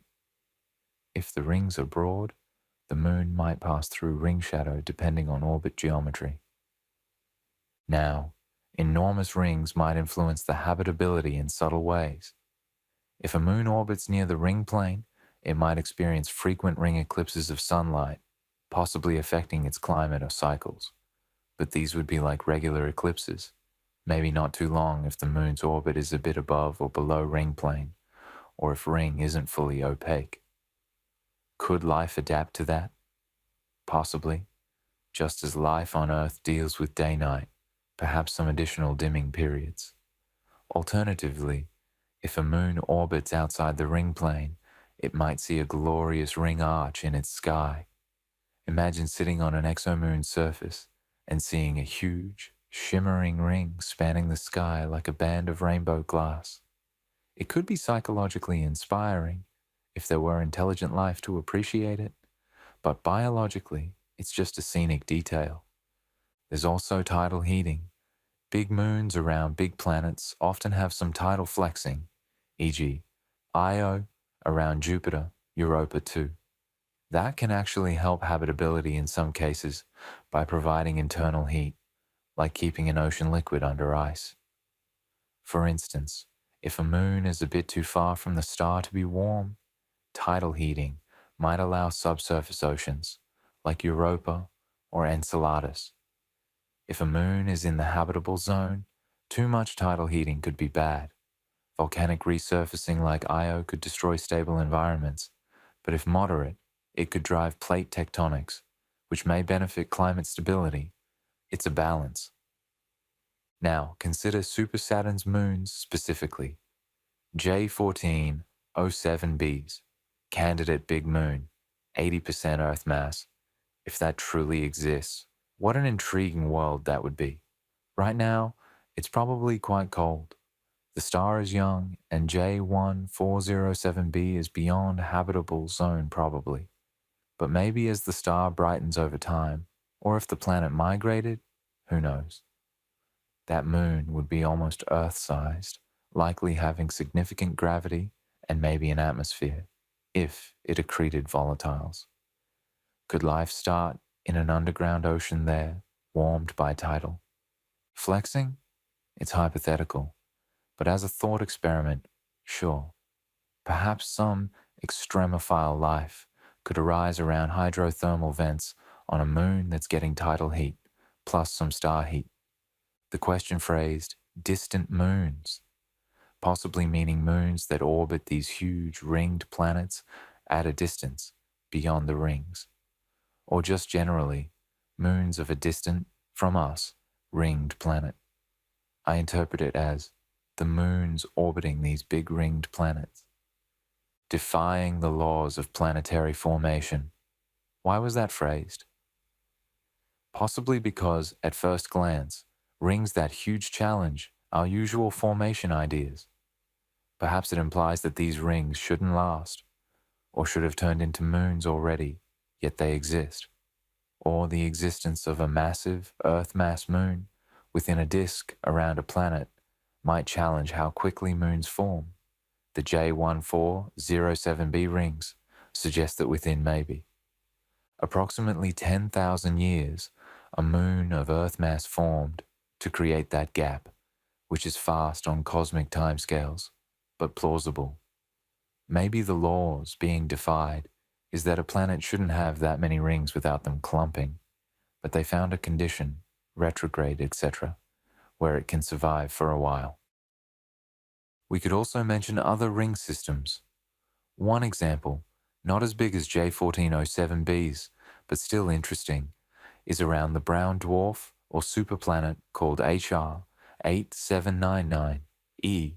Some predicted it might have rings, but not confirmed. Or more concretely, the minor planet Charon in our solar system has a small ring, and also an exoplanet around star PDS 110 had a suspected ringed object causing dips. Big ring systems might not be extremely rare in young systems. Let's paint a mental scene. On a hypothetical habitable exomoon orbiting a super Saturn in a stable orbit around a star, life could indeed see something spectacular. The ringed planet might dominate the sky, many times larger than our moon appears, with gorgeous rings visible, perhaps nearly edge-on, or at some tilt, glinting in daylight, or a pale band at night, reflecting sunlight. The planet's magnetic field might create intense auroras in the moon's sky as well, like Jupiter's influence on Io. If there are multiple moons, One moon's inhabitants might see others as bright star-like points or even small disks. Would the rings aid life in any direct way? Not sure, except perhaps by providing a shield, if the rings are dense enough to intercept some incoming asteroids or comets from certain angles. That's a stretch. Rings mainly lie in a plane. They're not a dome. But I recall some speculation that Saturn's rings might have protected its inner moons from impact somewhat by absorbing debris, though rings themselves can spawn meteor showers on moons. Mostly the rings are aesthetic for life on a moon. There's also the consideration, do ring giants tend to have many moons? Likely yes. Rings are usually a sign of either existing moons or moon breakups.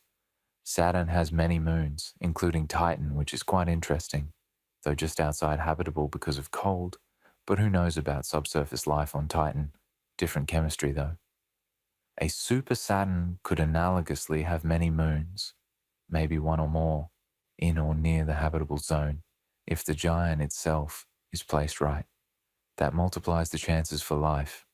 Maybe if one moon is not ideal, another might be. Overall, could they host life on distant moons? It's scientifically plausible that the best chance for life in a system with a huge ring planet is indeed on the moons of that planet. We haven't yet discovered exomoons for sure. Candidates exist, but not confirmed firmly except one debated case.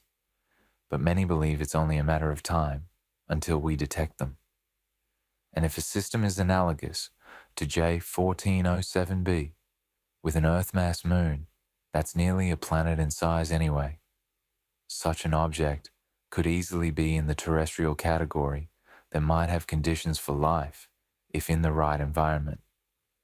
So the idea is tantalizing. In these exotic systems, maybe life doesn't arise on the ringed Colossus, which is gas and probably too turbulent, but on a serene moon orbiting it, basking in the glow of two suns, its star and the giant planet. The planet would shine in reflected light, especially with rings reflecting too, so nights might not be very dark. If the star sets, perhaps the giant planet and its rings still cast a soft glow, like how a full moon lights Earth's night, but far more if the planet is big in sky. That could affect life's behaviors. No truly dark nights, except maybe when planet also is eclipsed. It's fun to think about.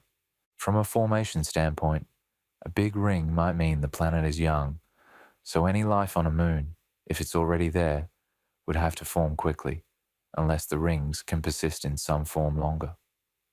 Or maybe the rings can dissipate and the moon could become habitable later.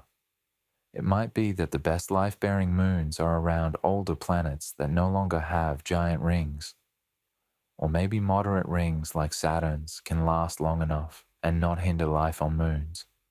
Saturn's rings are stable at least on timescales of maybe 100 million years. Some say they might not last more than that though. But Titan around Saturn is quite stable and has chemistry that some think could be prebiotic, though very cold. If Saturn was warmer, Titan might have been more Earth-like. One more wild idea. Could life exist in the rings themselves? Not likely in a conventional sense. Rings are vacuum with icy dust and occasional boulders, not an environment with water or stable niche, except maybe some microbes hitchhiking on rock if they came from a moon. But that's extremely speculative. More plausible is life on a moon that occasionally interacts with ring material, like seasonal material exchange. Hard to see beneficial aspects for life. It's safer to confine host life to meaning have moons that host life. So yes, I'd say it's a real possibility in the universe that some exomoon around a big ringed planet is a living world. Until we find one, it's imagination, but scientifically grounded imagination. The laws of planetary formation come back in here. Such a big ring system suggests that maybe moon formation is a scaled-down analog of planet formation around a star. J1407b's disk is basically a mini solar system in the making. We might be witnessing the birth of an exomoon, like how within a protoplanetary disk, planets form. This is a fractal-like theme. Planets form in disks around stars. Moons form in disks around planets. The physics is similar, just smaller scale. J1407b's ring defies expectations possibly because we hadn't directly seen that process at such scale before. But now it's evidence that indeed large moons can form around planets via disks. In our solar system, Jupiter likely had a disk that formed the Galilean moons, though Jupiter's current rings are very faint. Any dense ring collapsed into moons early on. Saturn's rings might be an after-the-fact product of a moon that got torn apart rather than a leftover of formation, still debated. But J1407b implies, at least in that case, its formation era, star only, till to 16 million years old, RC. To recapitulate key points for the answer, J1407b, Super Saturn, with rings 200 x Saturns, Earth massive material. Gap indicates maybe a Mars, Earth-sized moon forming. The ring stability. Retrograde helps avoid star stripping. Rings will eventually dissipate into moons in a few thousand orbits. Could such moons be habitable? Possibly if conditions allow, especially if such a planet was in habitable zone or if moons have internal heat. Many gas giants, even without huge rings, could have habitable moons if in right spot. The rings themselves are more a sign of youth, but in matured systems maybe the rings become thin and moons remain, which could include an Earth-like moon. We can definitely wax poetic on the visual of a sky from a moon with rings overhead, or how a ringed planet is a lord of the rings, with possibly a retinue of moons, a rich environment for life to potentially spread. If one moon has life, maybe meteoroid exchange spreads microbes to others? Panspermia between moons, like possible transfer between Saturn's moons via ring collisions? Getting a bit creative, but could mention in passing. Time to gather a couple citations to support key facts. J, 1407, B ring size, ring mass, and moon formation. Stability retrograde help. Rings disintegrate over thousands orbits. We have those references from Jatan's article open. Also, NASA exoplanets had a short note, but Jatan's is thorough. Alright, let me weave these into a narrative. Super Saturns. That's what some have nicknamed planets like the remarkable J1407b, which sports a ring system of almost unthinkable scale. To give you an idea, J1407b's rings span about 180 million kilometers in diameter. That is larger than Earth's orbit around the Sun, which is approximately 150 million kilometers, and about 200 times the size of Saturn's rings. In fact, if you put J1407b in place of Saturn, its rings would reach past Mercury, Venus, Earth, and nearly to Mars. This young giant, often called a super Saturn, is estimated to be 20 times Saturn's mass, and it truly earns the title Lord of the Rings. How can such an enormous ring system exist? Doesn't it defy what we expect of planets? In some ways, yes. It forced us to adjust our understanding. Those rings likely represent the birth cries of a moon system. J1407b orbits a young star, and it may be in the process of forming moons out of that ring material. The rings are rich in material, roughly an Earth's mass worth of dust and ice swirling around the planet. Within the rings, astronomers detected a wide gap, which suggests that a moon has already coalesced there, a moon potentially 80% the mass of Earth. Think about that. An exomoon, almost Earth-sized, larger than any moon in our solar system, even bigger than Mars, carving a path in the rings. It's a dramatic snapshot of moon formation in action. Essentially, J1407b's titanic rings are a scaled-down version of a star's protoplanetary disk, and the laws of formation, gravity, orbital dynamics are playing out on the moon scale. We always expected giant planets to form systems of moons, but seeing evidence of it on this scale is astonishing. It's like witnessing how Jupiter made its Galilean moons, but cranked up to 11. Such a huge ring system isn't entirely stable in the long run, at least by current models. If J1407b continues orbiting its star, the star's gravity will tug at the ring particles, especially the ones on the star-facing side of the planet. Simulations indicate that if the rings rotate in the same direction as the planet orbits the star, prograde, they'd get disrupted by the star's gravity during close passages. However, if the rings rotate retrograde, opposite the orbit direction, they can survive the star's influence much better. It appears J1407b's rings might indeed be rotating retrograde, a curious but fortuitous configuration that keeps them intact. Even so, those rings won't last forever. Over a few thousand orbits, which for J1407b is on the order of maybe 10,000 years, the rings are expected to thin out as more moons condense or debris drifts away. In cosmic terms, that's a blink of an eye, meaning we're incredibly lucky to have caught J1407b in this brief, spectacular phase. It's as if we're watching a planet's infancy, still swaddled in a glittering disk. Now, all this is fascinating for planetary scientists, but let's indulge our imagination further. Could life exist on distant moons of such a ringed giant? After all, a ringed gas planet itself isn't hospitable. No solid surface, likely extreme winds and chemistry. But its moons, those could be the oases in the system. Think of the Jupiter system. Europa has an ocean under ice. Ganymede and Callisto likely do as well. And Io is volcanic. Titan, orbiting Saturn, has a thick atmosphere and liquid methane lakes. In science fiction and scientific speculation, large moons of giant planets are often considered potential abodes for life, especially if the planet orbits in the star's habitable zone. If a super Saturn like J1407b were relocated to the habitable zone of its star, the region where temperatures would allow liquid water, its big moons could be Earth-like worlds. They'd get sunlight from the star and additional light and gentle heat from the giant planet's reflection.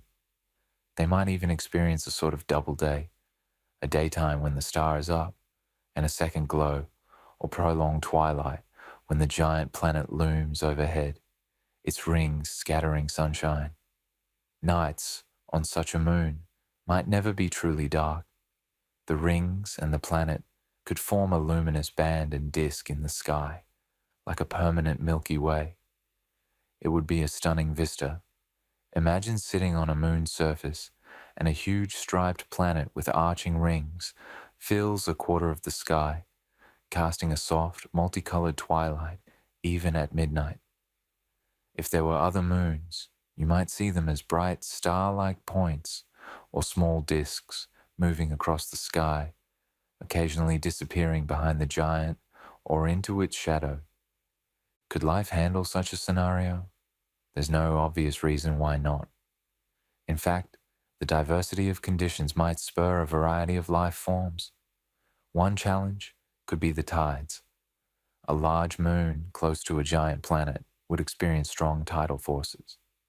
That could cause heating, which might actually help a cold moon keep an ocean liquid, like Europa's tidal heating from Jupiter, or drive plate tectonics, which some argue is beneficial for long-term climate stability. On the flip side, if the tidal forces are too extreme, like Io's case, the moon could be very geologically active, potentially too volcanic for a stable biosphere on the surface.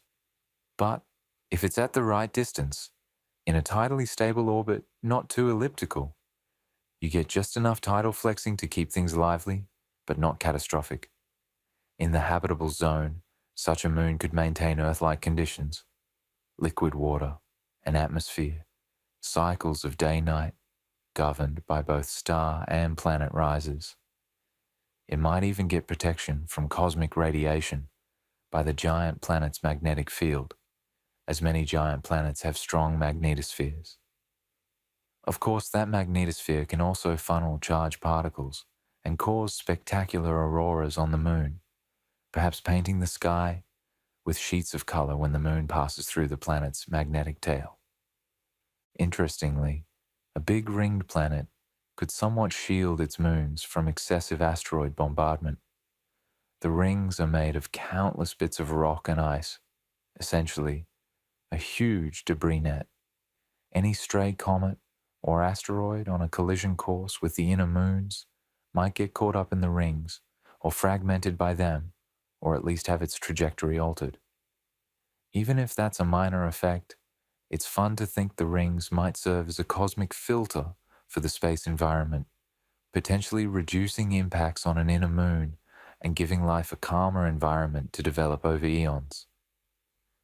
On the other hand, moon-to-moon gravitational interactions and ring interactions could also send some debris inward, so it's a double-edged sword.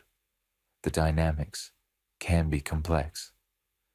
Now, in the case of J1407b, its star is a bit larger and younger than our Sun, and J1407b orbits relatively far out with an approximately decade-long orbit, so at present, its moons, if any, would likely be quite cold. So, J1407b's moons right now are probably not habitable. They might be ice balls or gas dwarfs themselves, but give that system time. As the star evolves, or if the planet-moon system migrates inward, who knows? We might speculate about a future where an Earth-mass moon around J1407b could warm up. That moon would have a lot of things going for it. It's basically an Earth in terms of size and gravity. It likely has plenty of water, ice. Formed in the outer system, it would have accreted volatiles. And if it settles in a temperate zone, it could develop lakes, oceans, and maybe life. It would orbit a magnificent planet that fills a good chunk of its sky. Imagine the mythology that creatures on that moon might develop, gazing at their immense ringed primary every night. They might have stories of an eye of the gods or a celestial disk that watches over them. Even in our solar system, scientists ponder the habitability of moons. Titan, Saturn's largest moon, is often cited as a place that, if it were warmer, could be Earth-like. It has rivers and lakes, though of methane or ethane, and a thick nitrogen atmosphere. Europa and Enceladus have subsurface oceans where microbial life might exist thanks to tidal heating. So the idea of life on moons isn't far-fetched at all. It might even be more common than life on free-floating planets, for all we know. If giant planets are abundant, and they are, and many of them have big moons, each giant planet's mini-system is like a solar system in miniature. Multiple worlds where life could get a foothold. And the ones with huge rings are just younger versions where the moons are still forming. One can't talk about rings and life without also considering the aesthetic and perhaps practical influences on a hypothetical civilization. A species evolving on a moon of a ringed planet would have a different view of the cosmos than we do. Their sky would be dominated by their planet. Perhaps their version of nights might be tinged with the planet's glow. Imagine a permanent planet rise that never fully sets. If the moon is tidally locked facing the planet, likely it would be, just as our moon shows the same face to Earth.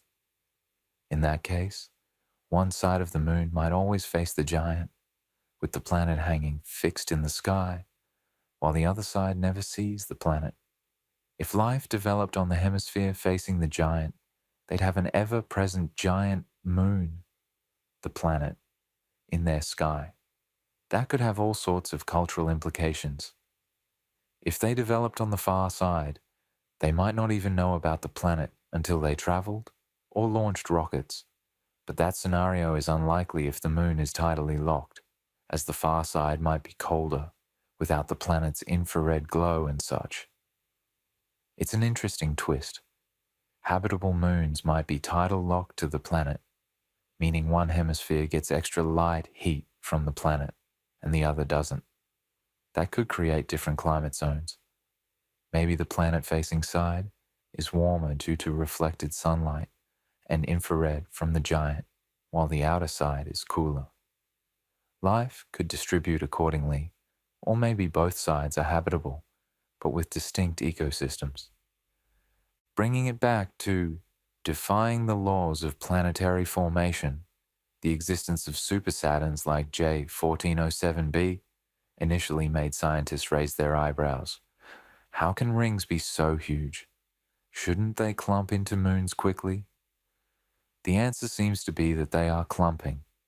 We just happen to catch them mid-process. We also learned that some unusual conditions, like retrograde rotation of the ring, can prolong the ring's life. In general, rings in mature systems tend to be much smaller, Saturns, Uranuses, etc., because either the material coalesced into moons or was perturbed away. So seeing a giant ringed planet is evidence of a system in flux. It doesn't so much break the laws as showcase them under extreme conditions. It also hints that moons can grow very large, up to Earth size, which we hadn't observed before. In our solar system, the biggest moon, Ganymede, is about 0.025 Earth masses. An Earth mass moon is approximately 40 times more massive. Basically, a twin Earth orbiting a giant planet. That's a new category of world that could exist. And if nature can make an Earth mass moon around a planet, why not one that's in a friendly orbit where life can thrive? It might well have done so in many places. We humans, confined to our single planet, are just starting to get glimpses of these possibilities. So yes, one day we might find a Pandora, like in Avatar, or an Endor, like in Star Wars. For real. A verdant moon circling a gas giant with rings adorning the sky. What a cozy place that would be to stargaze from. Lying in the grass of an alien meadow, looking up at a sky dominated by that enormous ringed planet, one might see the universe's grand mechanisms on full display. The rings arch like a celestial rainbow. Moons cast silvery shadows as they transit the rings, and perhaps on the horizon rises the faint glow of the star's light filtered through the ring's edge. If such a moon held intelligent life, their road to space would literally be paved with spectacle. They would be aware from early on that they orbit something much bigger, and beyond that, a star. They might even get to other moons before they get to their star, island hopping across the giant planet's domain. In summary, enormous ringed planets like Super Saturn show that our universe makes all sizes of wonders. They challenge our ideas of how planets and moons form by presenting extremes, ring systems so vast we could barely imagine them, and they suggest that where there are rings, there will be moons. And some of those moons could be very large, potentially with the right conditions for life, given the right location. While we haven't yet confirmed a life-bearing moon, or even any exomoon for certain, one or two tantalizing candidates are in the works, the possibility is strong. So, could a super Saturn host life on a distant moon? It's certainly within the realm of possibility. One can almost picture it. In the far future, explorers stepping out of their lander onto the surface of an exomoon, orbiting a ringed giant. Above, The sky is dominated by stripes and rings. Perhaps bioluminescent life forms scuttle around, adapted to the perpetual twilight under the giant's glow. The explorers collect samples, and their hearts race, not just at the discovery of life, but at the sheer beauty of the sky they stand under. A colossal ringed planet fills the heavens, and they realize that on that moon, every living thing for millions of years has lived under a breathtaking sky, likely taking it for granted as we do our blue sky. It's a humbling thought. Somewhere out there, under alien rings, life could already be gazing back, wondering if anyone else exists in the universe. 6. Pulsars, cosmic lighthouses and the question of alien signals. From serene moons to some of the wildest objects in the universe, pulsars. These are the spinning, flashing corpses of massive stars, stellar remnants that pack a sun's worth of mass into a city-sized sphere and spin like giant tops. They are famous for their unimaginable spin speeds and powerful bursts of energy. Pulsars defy our everyday intuition. Imagine something 20 kilometers across, that's just the size of a town, spinning hundreds of times per second. A sphere of neutrons rotating so fast, its surface moves at a substantial fraction of light speed, and with every rotation, a pulsar emits beams of radio and sometimes X-ray or gamma-ray energy out of its magnetic poles. If those beams sweep past Earth, we see rapid regular blinks, pulse, pulse, pulse, like a cosmic lighthouse. Why do pulsars spin so fast? It's essentially the conservation of angular momentum on a dramatic scale. The progenitor star might have been spinning modestly. When it went supernova and its core collapsed into a neutron star, it's like a figure skater pulling in her arms. The rotation speeds up enormously. Some pulsars spin on the order of milliseconds per rotation. The record holder we know is spinning 716 times a second. That's PSRJ 1748-2446 AD, the fastest known pulsar, whipping around at over 40,000 RPM. Think about that. An object 16 kilometers or so in radius, spinning 716 times each second. The equatorial surface speed is about 0.2 times the speed of light. If it spun much faster, it would actually break apart from centrifugal force, overpowering gravity. The calculated breakup speed is not far above that. So, pulsars are literally on the edge of physical possibility for rotation.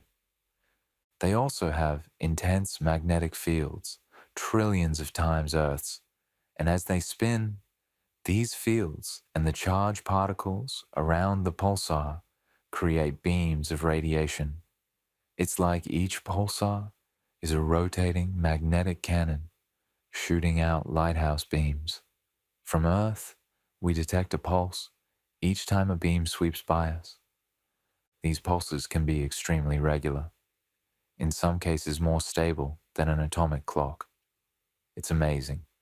A heavy, whirling neutron star, yet its pulse period might only change by a microsecond over years, aside from gradual slowing or occasional glitches. They truly are cosmic lighthouses, or like fantastically precise cosmic clocks. The energy bursts we detect are usually radio waves, though some pulses also beam invisible light, X-rays or gamma rays. The Crab Nebula pulsar, for example, pulses in optical and even makes the nebula flicker.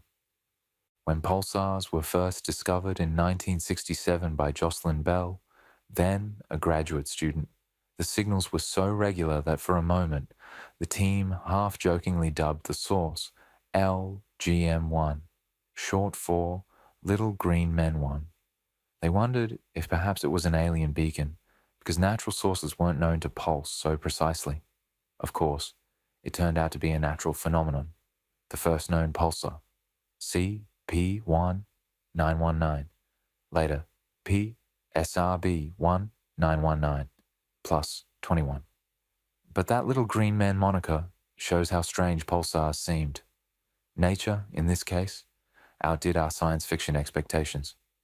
We got something even more exotic than aliens, a spinning neutron star. Now, the question asks, why do pulsars spin so fast and emit such powerful bursts, and could some still hide alien origins? We've covered the why so fast, conservation of angular momentum from a collapsing core. As for why powerful bursts, beyond just their spin, pulsars often have strong electric fields that rip particles off the surface and accelerate them to near light speed. These particles, mostly electrons and positrons, spiral along magnetic field lines and produce radiation, synchrotron radiation, etc. The pulses are the beams sweeping by, like a searchlight on a dark night, periodically shining into your eyes. Each pulse from a typical radio pulsar is like a brief flash of radio energy. The power can be immense. The Crab pulsar, for instance, pulses 30 times a second, and each pulse in certain wavelengths is so energetic that if you were nearby, it would fry you with high-energy radiation. These bursts are powered by the pulsar's rotational energy.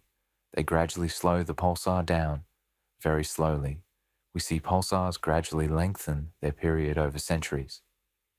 Some pulsars are in binary systems and accrete matter. Those can be especially energetic, pulsed X-rays from accretion hotspots, etc. But those are more like X-ray pulsars, a bit different mechanism. Generally, a pulsar's beams are lighthouse signals of its magnetic poles sweeping around. The energy is collimated into those beams, so if you're in the beam path, you see a strong signal. If not, the pulsar could be practically invisible. Thus, there are likely many more pulsars out there we can't see because their beams don't intersect Earth. Now, about the possibility of alien origins, this touches on a tantalizing subject. Could pulsar signals ever be mistaken for alien beacons? Or conceivably, could some pulsars be actual alien beacons? Historically, as noted, the first pulsar was briefly suspect. Since then, every pulsar studied fits well into the neutron star model. We've catalogued over 2,000 pulsars, and their distribution in our galaxy aligns with where neutron stars from supernova would be. Their periods and period derivatives match physics of rotating neutron stars losing energy via radiation. There's no mainstream doubt that pulsars are natural. However, one can still muse. An advanced civilization could, in principle, piggyback on a pulsar signal or even modulate it artificially to send information. But the practicality of that is debatable. There have been a few speculative ideas in science fiction and even in science. For example, the idea that maybe some pulsars across the galaxy could be intentionally synchronized or encoded by aliens as a navigation or communication grid. This is very speculative and not taken too seriously scientifically, but it's imaginative. Interestingly, pulsar signals are so regular and unique that we actually included pulsar maps on the plaques and records carried by Pioneer and Voyager spacecraft, showing the position of Earth relative to known pulsars by their periods. The thinking was, any alien finding those probes could use the pulsar map to locate our solar system. It's poetic. We use these natural beacons as cosmic signposts. Yet, one can't entirely rule out that if an alien civilization wanted to send a periodic beacon, they might choose something like a pulsar-like signal because it stands out. For instance, an unnatural modulation or timing in a pulsar's pulses could signal intentional behavior.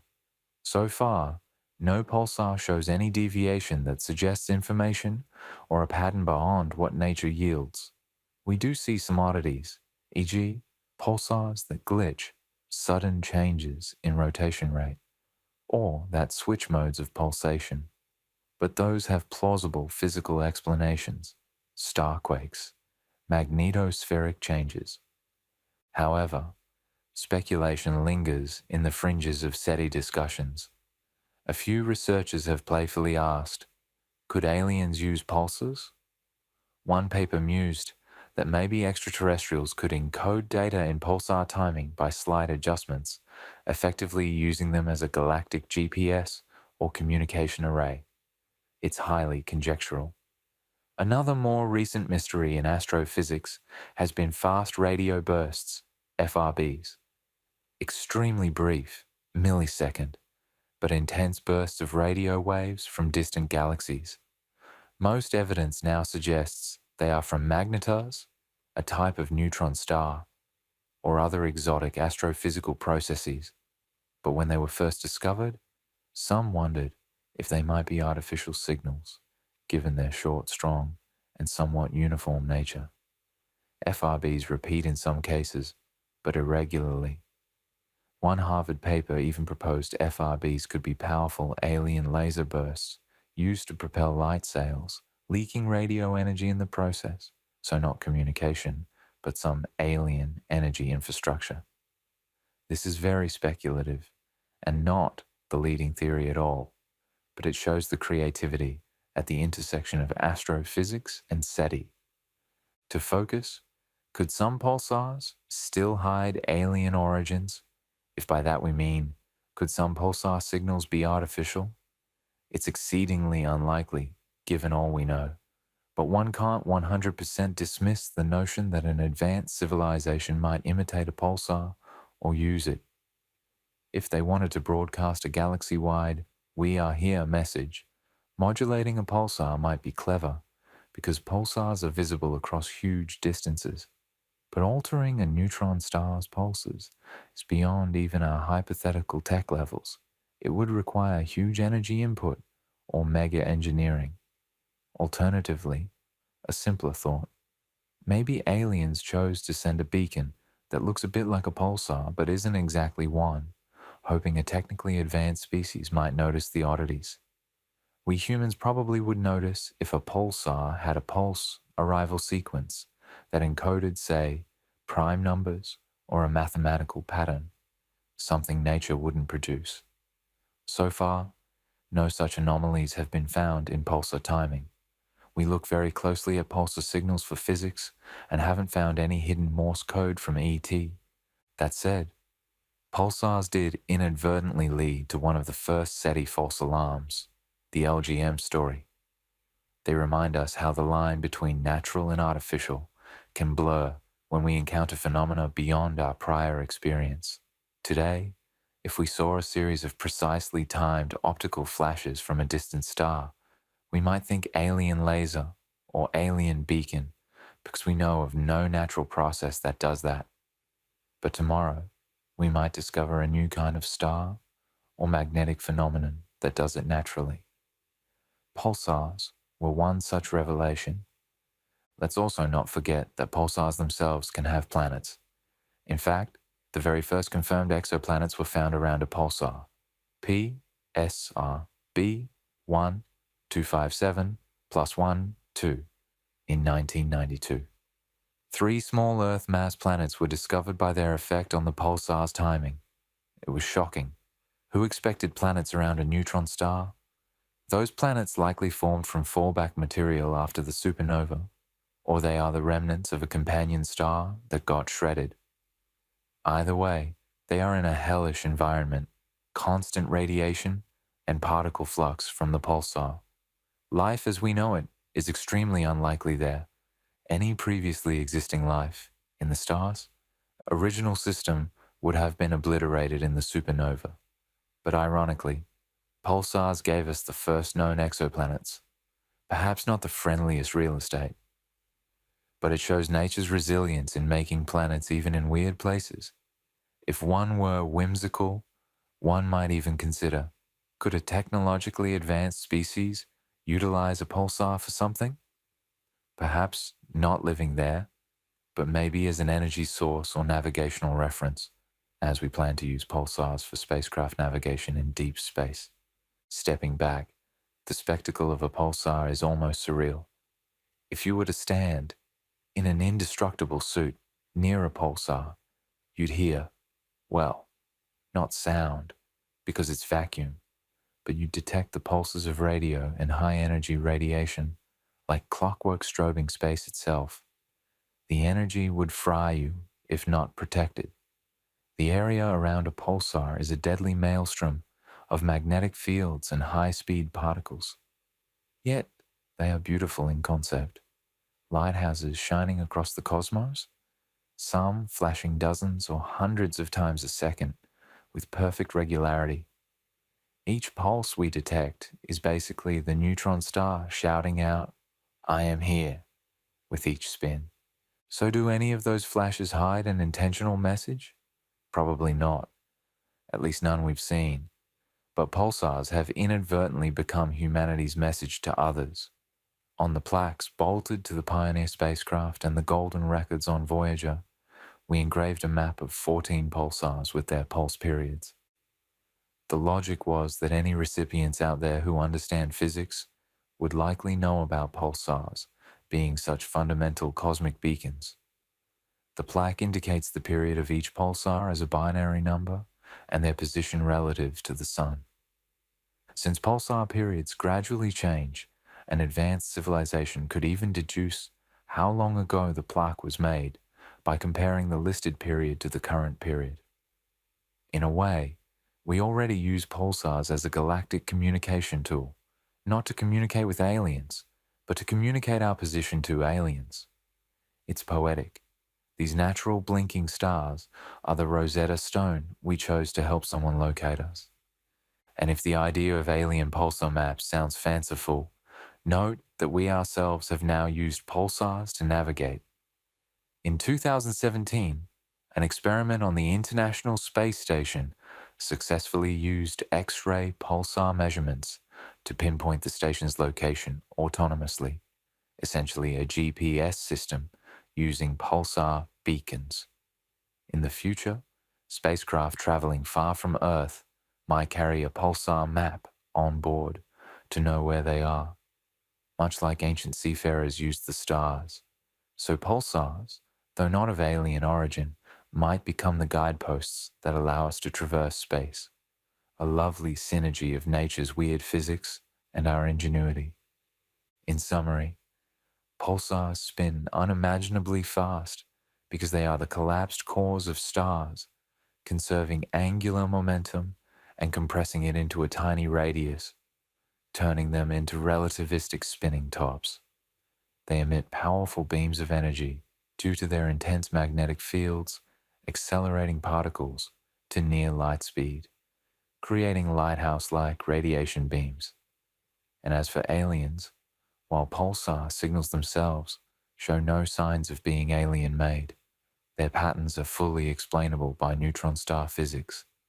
Pulsars have nonetheless played a role in our contemplations of extraterrestrial communication. We momentarily thought we'd found aliens when we first saw pulsars' regular blips, and now we've co-opted those very blips as a way to communicate our existence on spacecraft plaques. If there are aliens out there trying to send a beacon, they'd have to compete with these noisy, spinning stars.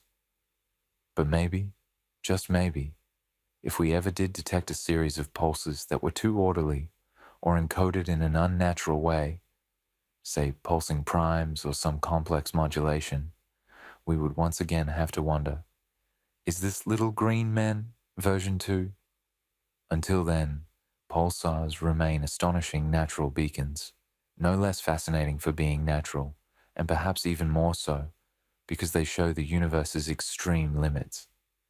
They are not voices of aliens, but they are voices of the cosmos, steadily ticking off time like the hearts of dead stars, reminding us how richly and bizarrely the universe creates phenomena.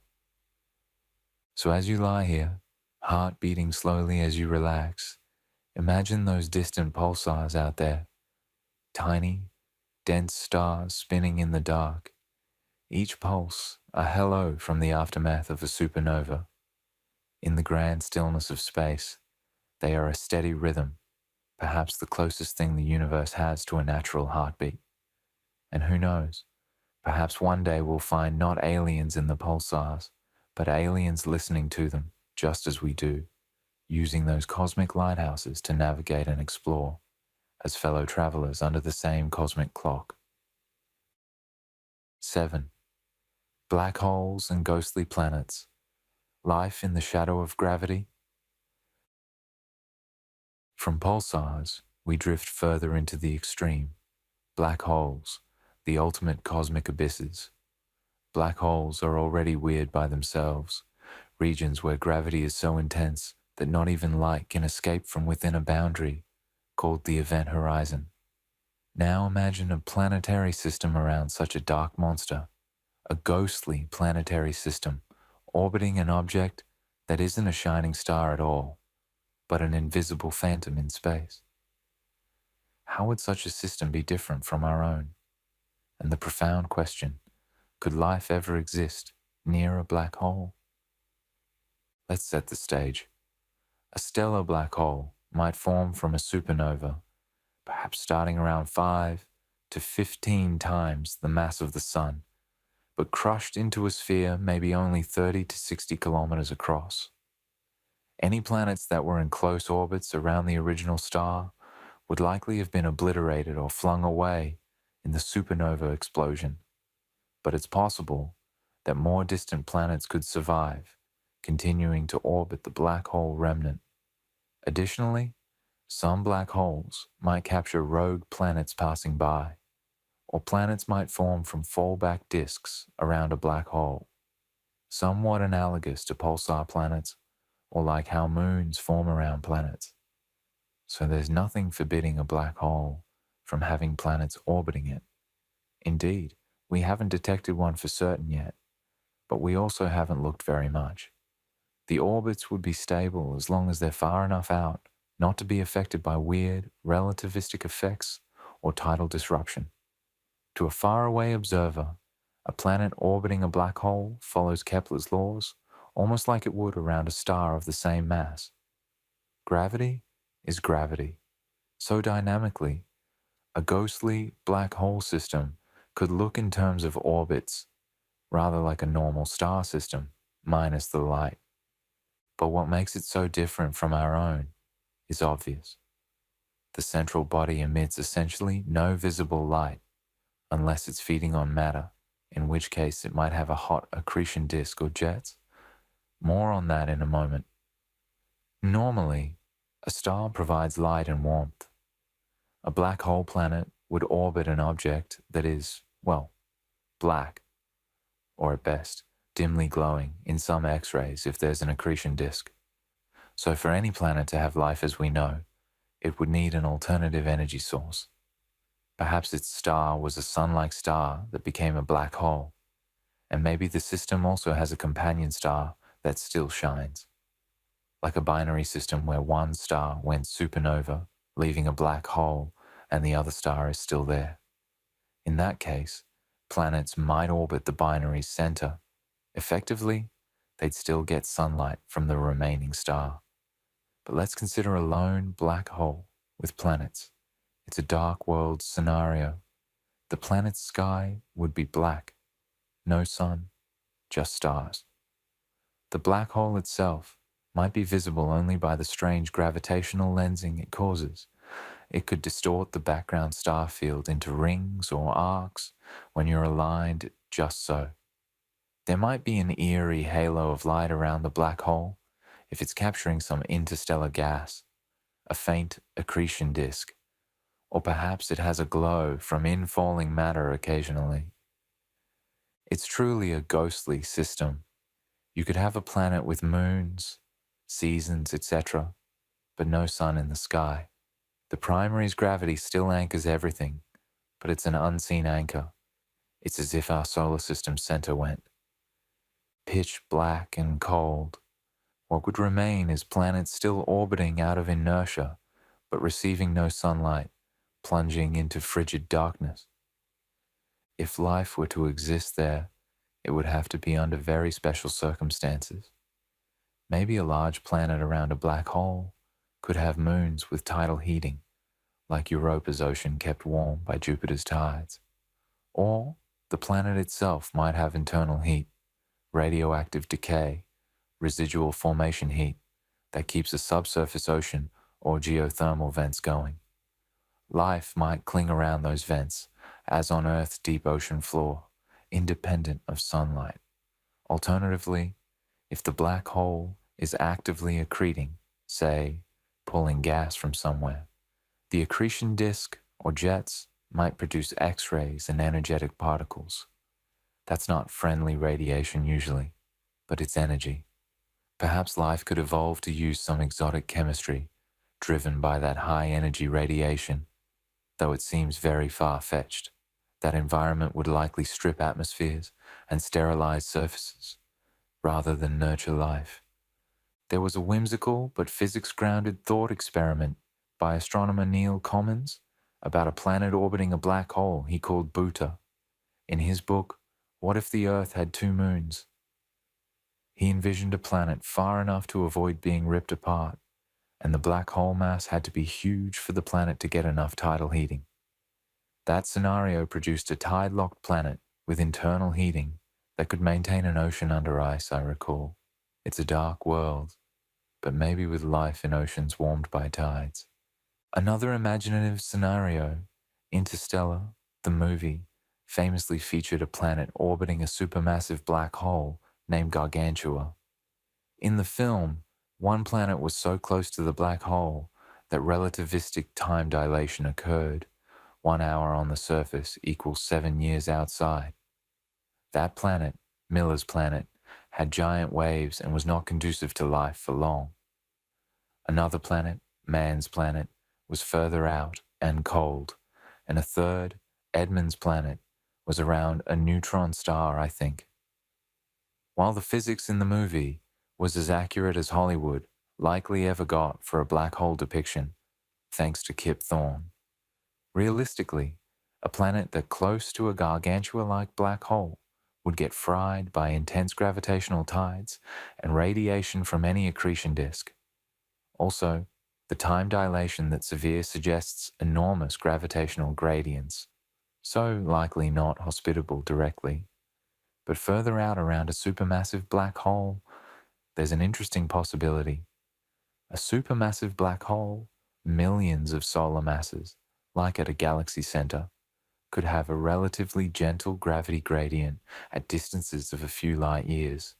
Since it's so massive, you can orbit far and still be bound. In principle, planets, even many, could form in the accretion disk of a quasar or around a quiescent galactic center black hole.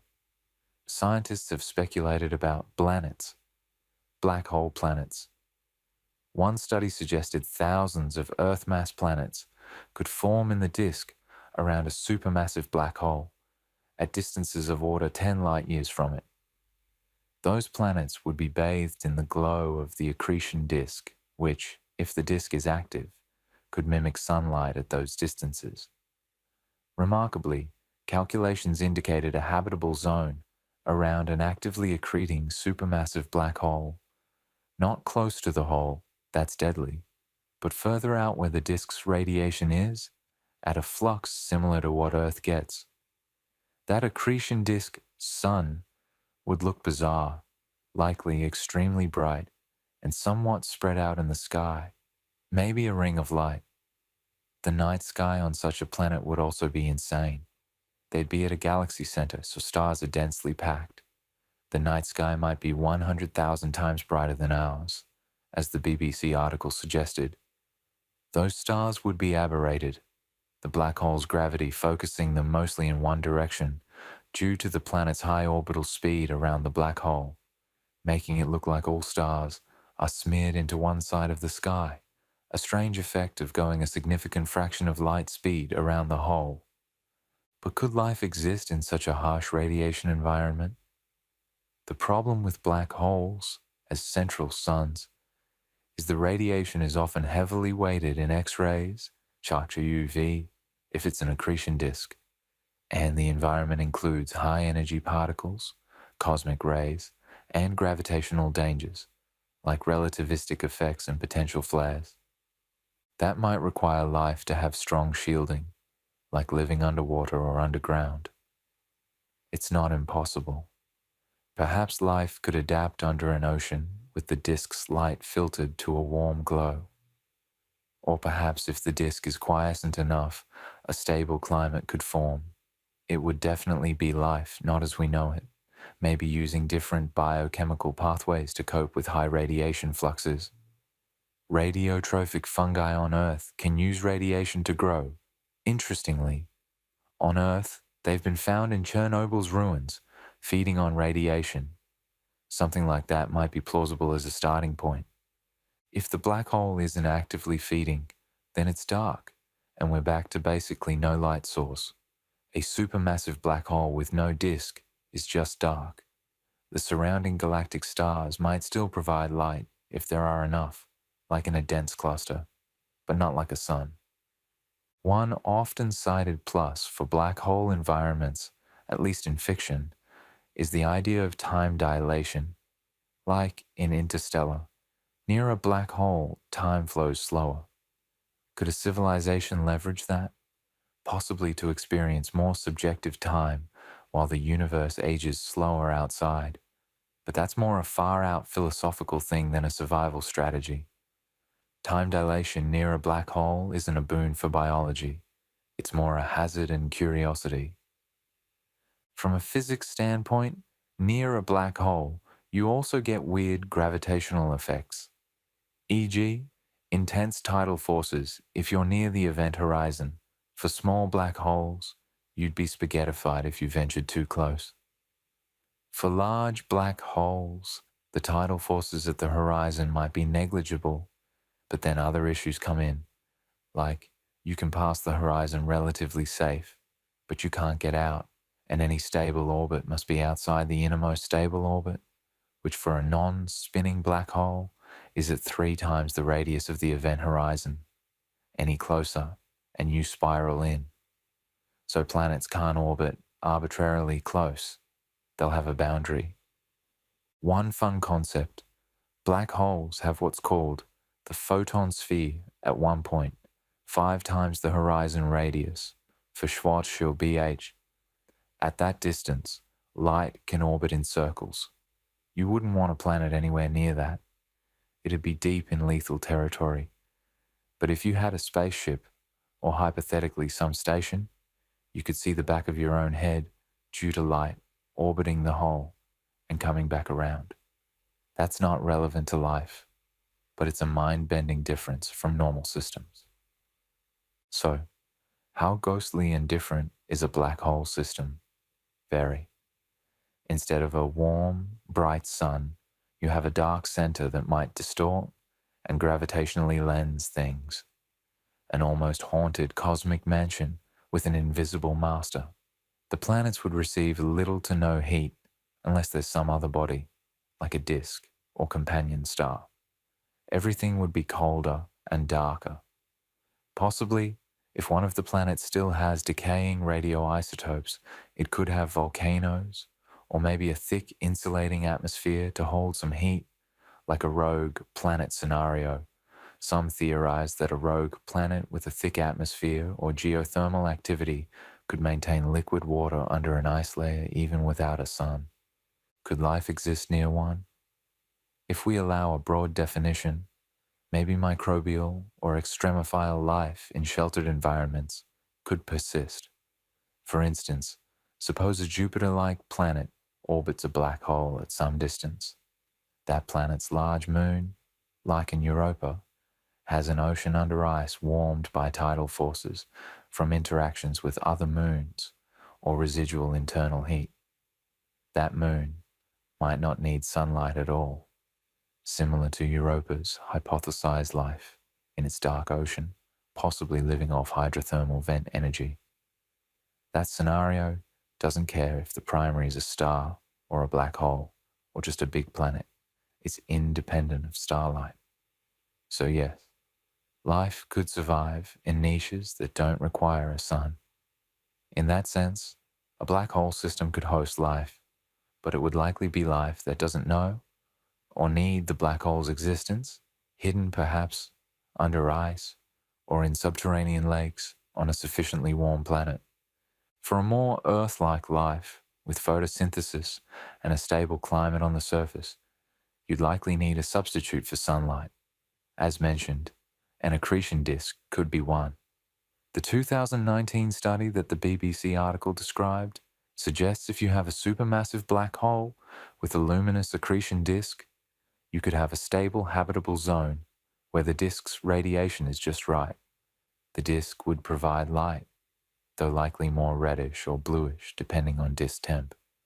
The article even notes that the disk would output a lot of UV and X-ray, which is harmful, but if a planet had an atmosphere to filter that, like our ozone layer filters UV, the visible and IR might be enough for plants, etc. They also pointed out the night sky would be crazy bright near a galactic center, but all that starlight would be aberrated into a point due to high orbital speed, like driving in rain and seeing raindrops forward. So yes, they concluded it's not entirely far-fetched to imagine a planet in orbit around a black hole that could, under specific conditions, be habitable. The main dangers would be radiation.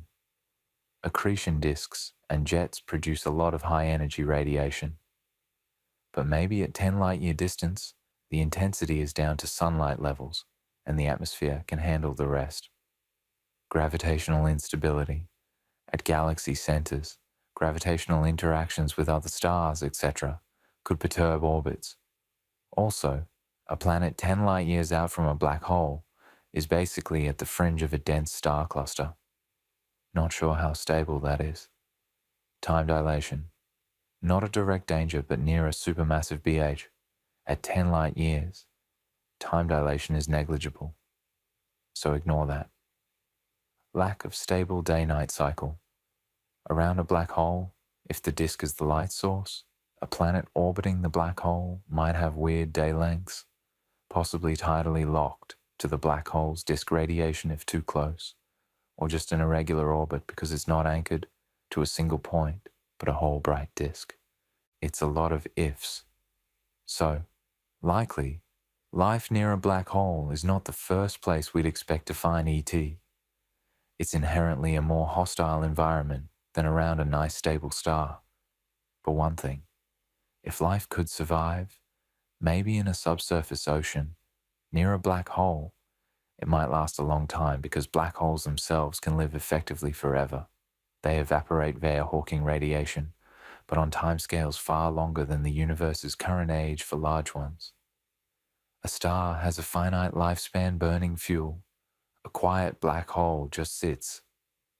If a planet could remain gravitationally bound and had an internal heat source, life on it could potentially endure even after all stars in the vicinity burn out.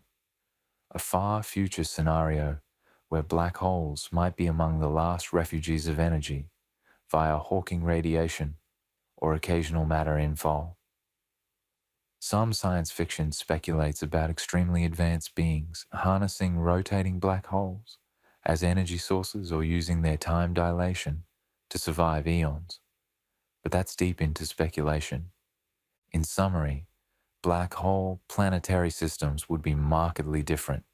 No radiant sun, just darkness and gravitational forces. If the black hole is part of a binary with a normal star, then the system would have one ghost, the BH, and one normal star. Possibly with planets around either or both. Actually, we know of at least one case. A planet, likely, around a binary of a star plus black hole. The system named MOA, 2011, BLG 262 was detected via microlensing, which could be an approximately Earth-mass planet around either a free-floating black hole or a distant black hole star pair. The data was ambiguous. So hints exist that black holes can indeed have planets. That one would be a star plus BH pair.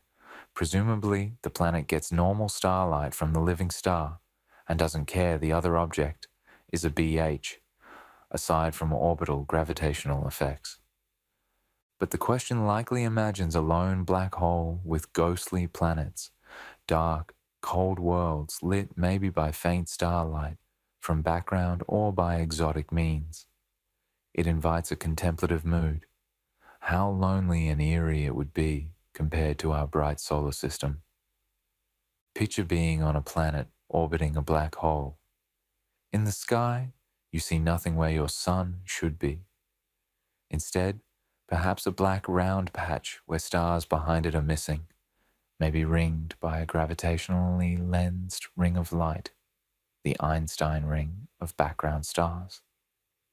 That could actually appear as a thin halo of light around a dark center, ironically looking a bit like a solar eclipse, corona, but it's the background Milky Way being warped. There might be occasional flashes if something falls in, like distant lightning in the cosmic night. It's a chilling environment. If you're an organism on that planet, you'd never see daylight. If you have eyes, they'd evolve to see infrared or faint starlight. Or maybe bioluminescence becomes common to compensate.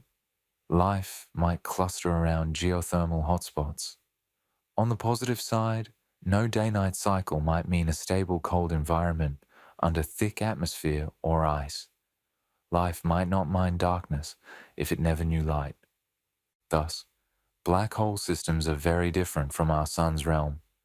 It's the difference between living by a campfire versus living in a cave with only the faintest glow from phosphorescent fungi. Can life manage? Perhaps, if it finds alternative energy, but any such life might be forever hidden, like ghosts in the darkness, unless we specifically go looking with special techniques, like detecting warmth or chemistry. To conclude, black holes make their planetary systems quite inhospitable by stripping away the main thing that normally fosters life, the steady light of a star. But life finds a way in strange niches on Earth, deep in rock, at thermal vents, in Arctic ice. So we shouldn't say it's impossible. It would just be life that never sees a sunrise, life that exists in eternal night, guided maybe by thermal or chemical senses instead of vision. Ghostly planets indeed, circling a gravitic phantom, quietly going through their motions in the dark, perhaps harboring simple life, huddled around internal heat sources. In our imaginations, and some serious astrophysical calculations, we can conceive of even advanced life utilizing black holes, not just surviving them. Some futurists have suggested a sufficiently advanced civilization could live near a rotating black hole to take advantage of time dilation, for fast computing, or to wait out cosmic events, or feed on the energy of Hawking radiation in the far future universe. Such beings would be truly different from us, maybe even effectively immortal from our perspective. But that's veering into speculation on communing with black holes. For our calm night musings, a black hole system would be a silent, shadowy place. The usual rhythms of day and year replaced by perhaps the orbit's subtle changes or the flicker of distant stars being gravitationally lensed as the planet moves. It's almost a cosmic Gothic setting, dark central castle, the black hole, with invisible walls, orbiting ghost planets lit by faint starlight or none at all.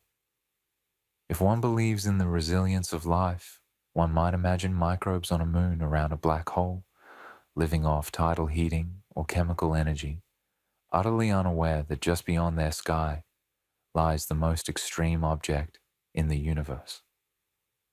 So yes, black hole systems are profoundly different from our solar system, but in some speculative scenarios, they could possibly host life, especially if that life doesn't rely on a sun. It would be life in the ultimate shade, eking out existence in a gravity well's penumbra. It stretches our notion of habitable real estate, but it's a big universe. Nature has surprised us before. As you drift off, think of those hidden worlds, planets without sunshine, circling a darkness. To any life there, the universe might seem an endless night, with only the faint glow of distant galaxies or the whisper of particles around the black hole to hint at something beyond. It's a lonely image, but also a testament. Even in the darkest conditions, the spark of life, as we know it, or perhaps in forms we can hardly imagine, might still flicker. And perhaps one day, far in the future, explorers, or their robotic emissaries, will stand on a ghost planet's surface, beneath a starless sky, and marvel at a sight we can only dream of, the silhouette of a black hole against the Milky Way, its gravity bending the very fabric of the heavens into a ring of light. In that awe-inspiring moment, they would know they've touched one of the universe's deepest mysteries, and maybe found life's footprints even there. 8.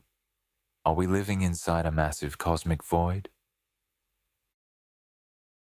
Finally, let's turn from exotic distant worlds to a question that hits closer to home, indeed, encompassing home.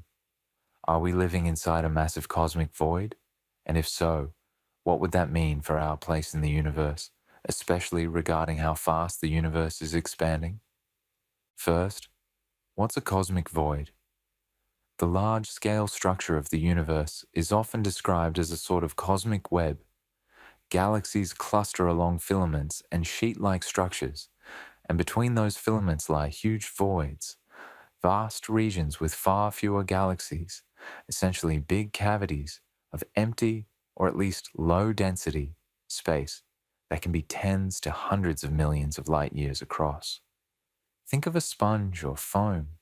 The voids are the holes, and the galaxies lie along the spongy threads. Our Milky Way is part of the local group of galaxies, which in turn is on the outskirts of the Virgo cluster and part of a larger structure called the Laniakea supercluster. On one side of us, toward Virgo, the universe is relatively dense with galaxies. On the other side, observations indicate an expansive underdense region, often referred to as the local void. In fact, astronomers have identified a region extending hundreds of millions of light years across of below average density near our location. There's even a specific claim of a KBC void, named after researchers Keenan, Barger, and Cowie, who described it in 2013. Roughly 1 billion light years in diameter, with us somewhere near its center. It's not that there are no galaxies there, but the number is significantly lower than the cosmic average, perhaps 20 to 50% less dense than typical. If that's true, it means our galaxy might reside in a relative cosmic desert, a big bubble of emptiness compared to the crowded clusters far away. This is a provocative idea because for decades, cosmologists assumed that on large scales, the universe is fairly uniform. The Copernican principle, or we're not in a special location. Being in an unusually large void could be considered a bit special, and some have resisted that idea. But observations do hint at underdensities around us, and some research suggests it could be real. Now, why does this matter for the expansion of the universe? It comes down to the Hubble constant, the rate of cosmic expansion. There's a known tension. Local measurements, like using supernovae in galaxies out to a few hundred million light years, give a higher expansion rate in 73 kilometers per second per megaparsec, whereas global measurements from the early universe, like the cosmic microwave background analysis by Planck, give a lower rate, approximately 67 kilometers per second per megaparsec. This discrepancy, the Hubble tension, has puzzled scientists in recent years. If we happen to be in a big void, it could offer an explanation. Inside a void, expansion would appear faster than average, because galaxies in the void have less gravitational pull slowing them down, since around them outside there's more mass pulling things outward. In essence, if you're in a low-density region, matter outside is pulling everything away from you, making local receding velocities higher. Galaxies just beyond the void would be tugged outward by the denser surroundings, adding to the apparent expansion. So observers inside a void would measure a higher Hubble, constant, than observers in a dense region. Calculations by some cosmologists, like researcher Indranil Banik and colleagues, have shown that a void that's about 20% underdense and on the order of a few 100 million parsecs, several 100 million light years, in radius could raise the locally measured Hubble constant by around 5 to 10%. Interestingly, the observed tension is about 8 to 10%, so a void of that scale, the KBC void is claimed to be 20% underdense out to 300 megaparsecs, could indeed account for much of the discrepancy. Bannock's recent paper in 2024, as referenced, essentially argues exactly that. A large local underdensity can give expansion an extra push and might solve the Hubble tension. If true, this means our place in the universe is a bit unusual, not impossibly so. Voids that big are somewhat rare, but not 1 in a billion rare under some cosmological models, though some say it's very unlikely under standard lambda CDM cosmology. It might mean the universe on approximately 2 billion light-year scales isn't perfectly homogeneous. We might be in a slightly special spot, which would be a twist on the Copernican principle, but not an extreme one. What does it mean philosophically? If we live in a void, then many of our cosmic measurements that assume average density might need slight revision. We'd have to account for our local gravitational environment when interpreting distances and expansion rates. It wouldn't upend the idea of expansion or Big Bang, but it might remove the need for new physics to explain the Hubble tension. Some have postulated exotic new physics, early dark energy, modified gravity, etc., to resolve it. A void is a more mundane explanation that doesn't require changing fundamental laws, just accepting a large structure. For our self-image, it is kind of amusing. Historically, Earth was thought to be in the center of everything. Then we learned we're not even in center of solar system or galaxy or universe. Modern cosmology tends to assume we are not in a special place, the Copernican or cosmological principle. Now, the void hypothesis teases that, on gigaparsec scales, maybe we are slightly in a special spot, a low-density bubble. It doesn't re-centralize us, but it does localize some of our measurements' uniqueness. Some might find that a bit against the grain, but it could just be a random coincidence of where galaxy clusters ended up. Somebody's got to be in a void, why not us? If we indeed inhabit a void region, what about our fate or environment? A void has fewer nearby galaxies. That could be considered fortunate. Fewer galaxy clusters near means less chance of a massive galaxy colliding with us, aside from the Andromeda Milky Way collision in a few billion years, which is already destined. But beyond the local group, not having a cluster very close might spare us some gravitational turmoil or intense radiation from cluster activity. On the other hand, being in a void means fewer neighbors to potentially contact if one is thinking of other civilizations. If civilizations arise more often in denser regions, more galaxies, more stars, maybe we are a bit in the boonies. Of course, void is relative. We still have millions of galaxies in observable range, just less locally. It also means the night sky might be slightly less rich in certain directions, because there's literally a big gap with fewer galaxies that way. Though to the naked eye, we can only see a few galaxies anyway. Another aspect, being in a void could slightly affect how we measure cosmic acceleration. If local space is less dense, local gravity could be lower, so the local expansion might be a tad faster than global average. Exactly the Hubble tension issue. It might even affect the observed acceleration of expansion. We measure acceleration by comparing relatively nearby supernova distances to far ones. If nearby ones are in a void expanding faster, we might overestimate how much acceleration, dark energy, is needed. Some papers indeed tried to see if a large void could mimic dark energy's effects, the void models as alternative to dark energy. But a single void can't fully explain cosmic acceleration without exotic shapes, and observations of the cosmic microwave background and other tests strongly favor dark energy's existence. So void aside, dark energy is still needed, but void could tweak its measured value a bit. So, to answer the question, we might indeed be living in a huge void region. Some studies say yes, our local matter density is lower than average. If that's the case, it means the universe just outside our void is denser, pulling things outward, causing our local expansion to be a bit faster than the cosmic mean. It means we have to correct for that when doing precision cosmology, or else we'll scratch our heads at differences, the Hubble tension.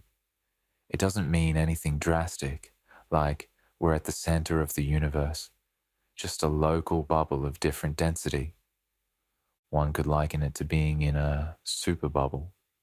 One researcher called it the KBC void, the largest void known, with a diameter of approximately 2 billion light years. If true, it's breaking the laws of cosmology in the sense that it's larger and deeper than standard theory would expect by a small probability factor, which might hint maybe structure grows a bit faster than we thought, or maybe something like modified gravity. Some alternative gravity models can produce bigger voids more easily, but it's not completely impossible. Our presence in such a void might thus be telling us something about how structure formed, perhaps needing a tweak in theory like neutrino masses or warm dark matter to allow bigger voids. Researchers have explored these possibilities. The Brighter Side news article mentions that to get such a big void in standard LCDM is a 1 in a billion coincidence, prompting them to consider alternate gravity theories that make voids easier. For example, Mond-type theories. From our perspective living inside it, we wouldn't really notice except through careful galaxy surveys. The galaxies in our region might be slightly fewer and farther between on average. We still see plenty with telescopes though. One possible direct sign is the CMB cold spot, a large, cool spot in the microwave background in the direction of Eridanus. One hypothesis was a giant void, hundreds of megaparsecs wide, could cause a cold spot via the integrated Sachs-Wolf effect. CMB photons gain less energy falling into a void's gravitational well and lose less leaving, ending up a bit colder. But the observed cold spot might be too pronounced to explain fully by a void, and its existence is still debated. Some think it's just a statistical fluke, others found hints of a void aligned with it. So voids can imprint subtle signatures on the CMB and distant light. If, indeed, local measurements are off because of a void, once corrected, our local expansion might match the global average better, easing the Hubble tension. To put it poetically, living in a void is like living in a cosmic countryside, relatively isolated, expansive space between us and the next big city, Virgo cluster. Meanwhile, observers in a dense cluster see a cosmos more like a cosmic city, lots of neighbors relatively close by. Neither is center of universe, just different neighborhoods. If we're in a void, the universe's expansion appears a tad faster from our view, just as someone on a mountaintop sees a slightly thinner atmosphere than someone at sea level. Another analogy, imagine the universe's expansion as a flow of raisins in dough, the classic analogy. If you happen to be in a region of dough that's less dense, fewer raisins around, then from your vantage, the nearest raisins are a bit further than average. Maybe you deduce a slightly different yeast expansion rate if you didn't know you were in an air pocket in the dough. So, summarizing meaning, it explains possibly why our measured expansion, Hubble constant, is higher, because matter would be flowing outward from our void, adding to redshifts. It implies our local universe might be a bit more lonely than average, which could have anthropic implications. Some have speculated perhaps intelligent life benefits from being in low density regions with fewer catastrophic events like galaxy collisions or intense radiation from clusters, but that's quite speculative. It might simply be a random happenstance. The concept doesn't make us special in a mystical way, just an interesting statistical outlier that we need to account for in precision cosmology. On a more philosophical note, if we are in a void, then indeed much of the universe's galaxies lie in a big shell surrounding us at great distances. Some might quip that puts us in something reminiscent of an older notion of being in a central rarefied region, though not at center of mass, just center of an empty bubble. It doesn't violate physics or observations. If the void is large enough, it doesn't produce obvious distortions except in something like Hubble flow, which we do see. It's a bit mind-bending, but not as crazy as some other cosmic surprises. So, to answer succinctly, yes, evidence increasingly suggests we might inhabit a huge void, the local or KBC void, which is on the order of 1 to 2 billion light years across. That void has about half the matter density of the rest of the universe. If that's the case, then on the cosmic scale, our neighborhood is relatively empty and low gravity. This means that locally, galaxies, including ours, experience less gravitational pull, slowing the expansion, so our measurements of expansion come out a bit higher. In practical terms, it might resolve the discrepancy between local and global Hubble constant measurements. No exotic new physics needed, just a realization that we live in an expanding bubble region. It also challenges, slightly, the assumption that we see a typical piece of the universe. We might be in a somewhat underdense patch, though not to an extreme that violates overall cosmic principles drastically. If true, it's kinda neat. After all the D motions, Earth not center, Sun not center, Milky Way not unique, we'd have, well, our location is a bit unusual. We're in one of the largest known voids. But voids are part of the cosmic landscape. Someone has to be in them. It might as well be us. In terms of how fast the universe is expanding, being in a void means we measure a faster local expansion, maybe about 110% of the global rate. So when we interpret that in context of the whole universe, if not corrected, we get the impression of a discrepancy. Once accounted for, we might find everything aligns well. The universe's expansion rate and acceleration could be more consistent with Planck's CMB results. That would mean less mystery about new physics. Our strange position would ironically solve a different kind of cosmic mystery. Are we indeed in such a void? More galaxy surveys and measurements of large-scale flows, bulk motions are ongoing to confirm. Some recent papers using galaxy counts support a KBC void of the proposed size and underdensity. Others are investigating bulk flow of galaxies which, if a big void exists, should show certain patterns, like a slight flow outward. Some results do show larger bulk flows than expected under uniform conditions, possibly backing the void idea. It's a developing story in cosmology. To imagine it, you can conjure the image of the cosmic web with its empty bubbles. And here we are, in the middle of one of those big bubbles, slightly lonely in terms of galaxy company. But at least voids are relatively calm.